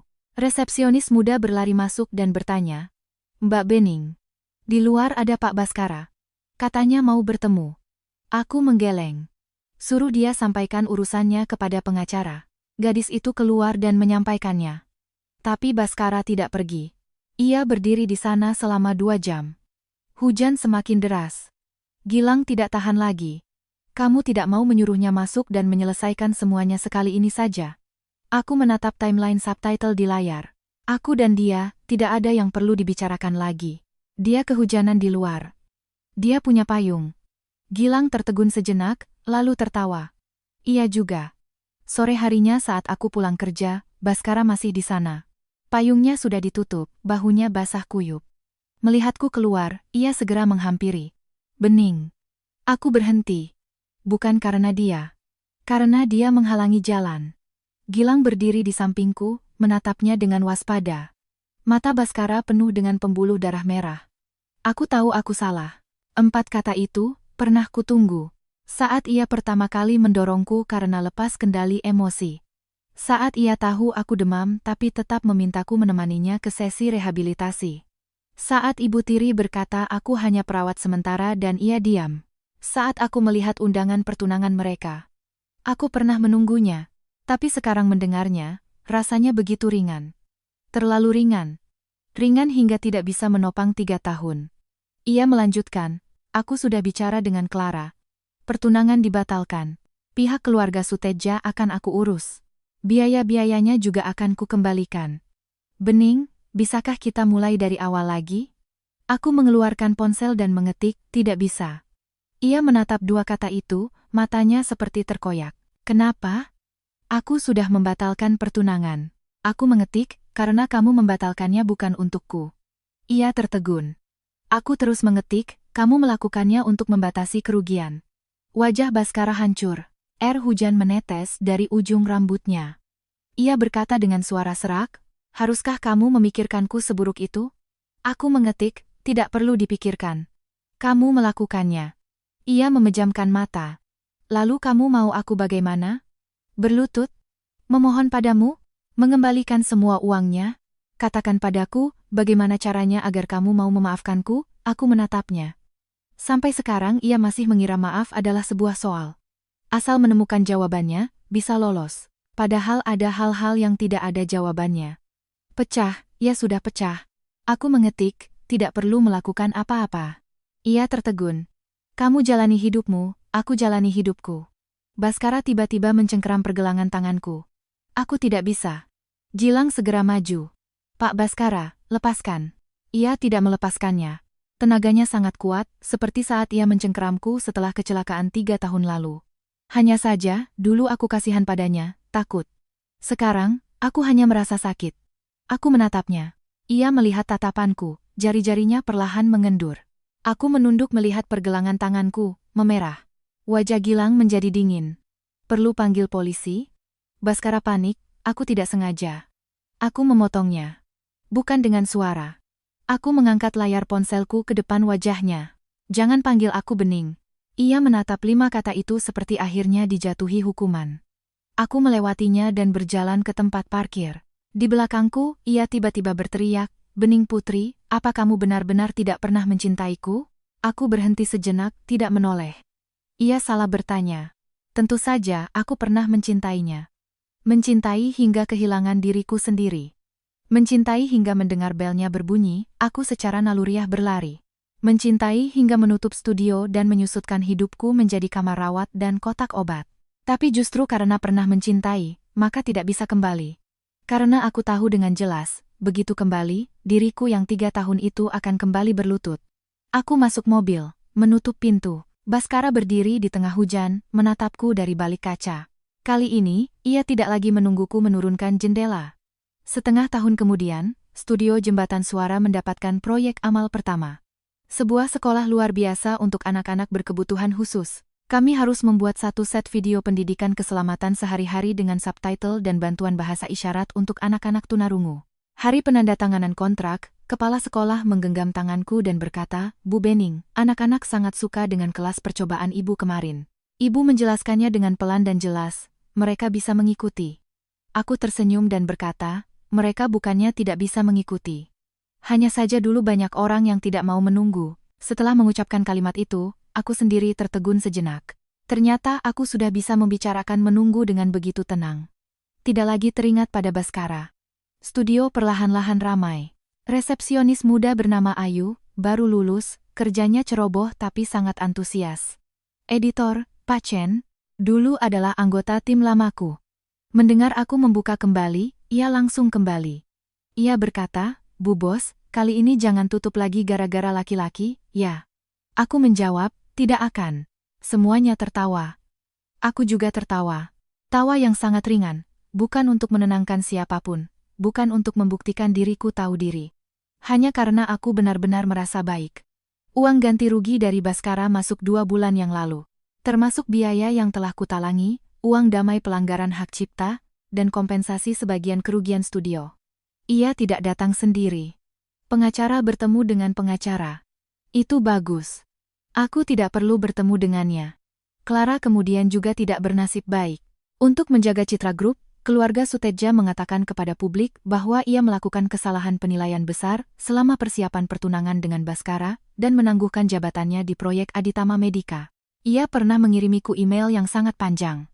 Pertama meminta maaf, lalu menjelaskan, lalu mengatakan, ia juga disesatkan oleh Baskara. Terakhir, ia berkata, wanita tidak seharusnya mempersulit wanita.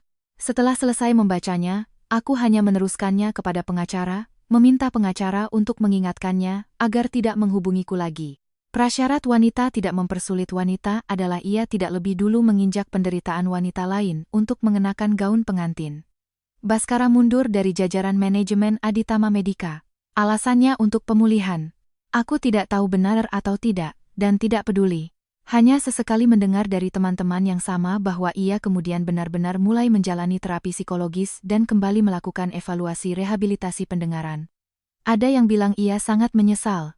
Ada yang bilang saat mabuk ia berulang kali memanggil namaku. Kata-kata ini sampai ke telingaku sudah tidak menimbulkan gelombang apapun. Penyesalan yang terlambat seperti obat kedaluarsa. Terlihat seperti bisa menyembuhkan, padahal hanya akan menambah masalah. Saat salju pertama turun di musim dingin, anak-anak dari sekolah luar biasa datang berkunjung ke studio. Seorang gadis kecil yang memakai alat bantu dengar bertanya dengan malu-malu, "Kakak, dulu kakak juga tidak bisa mendengar."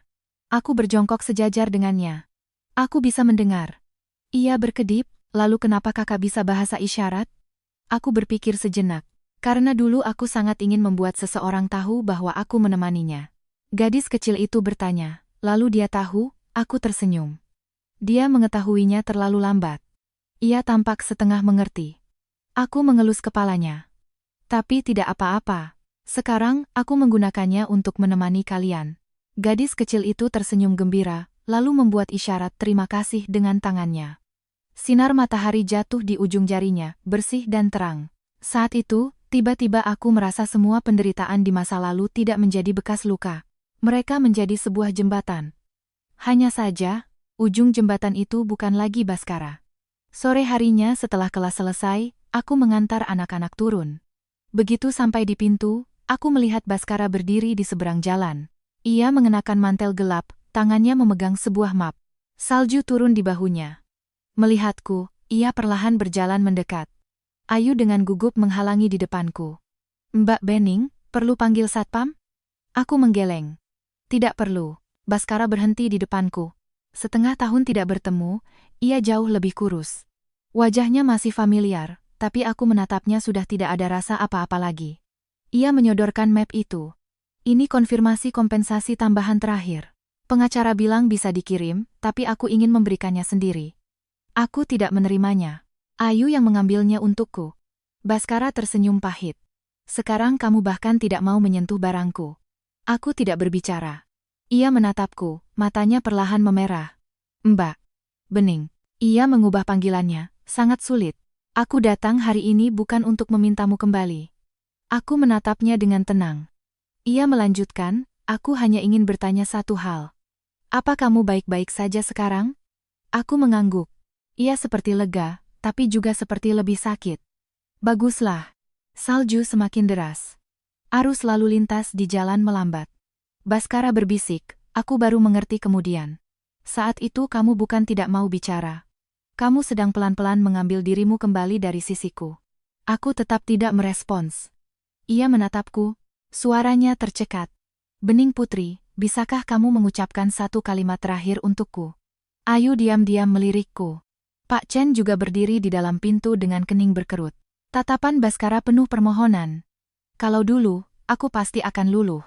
Aku akan merasa ia sudah begitu menyedihkan, akan merasa hubungan bertahun-tahun setidaknya pantas mendapatkan satu kalimat penutup.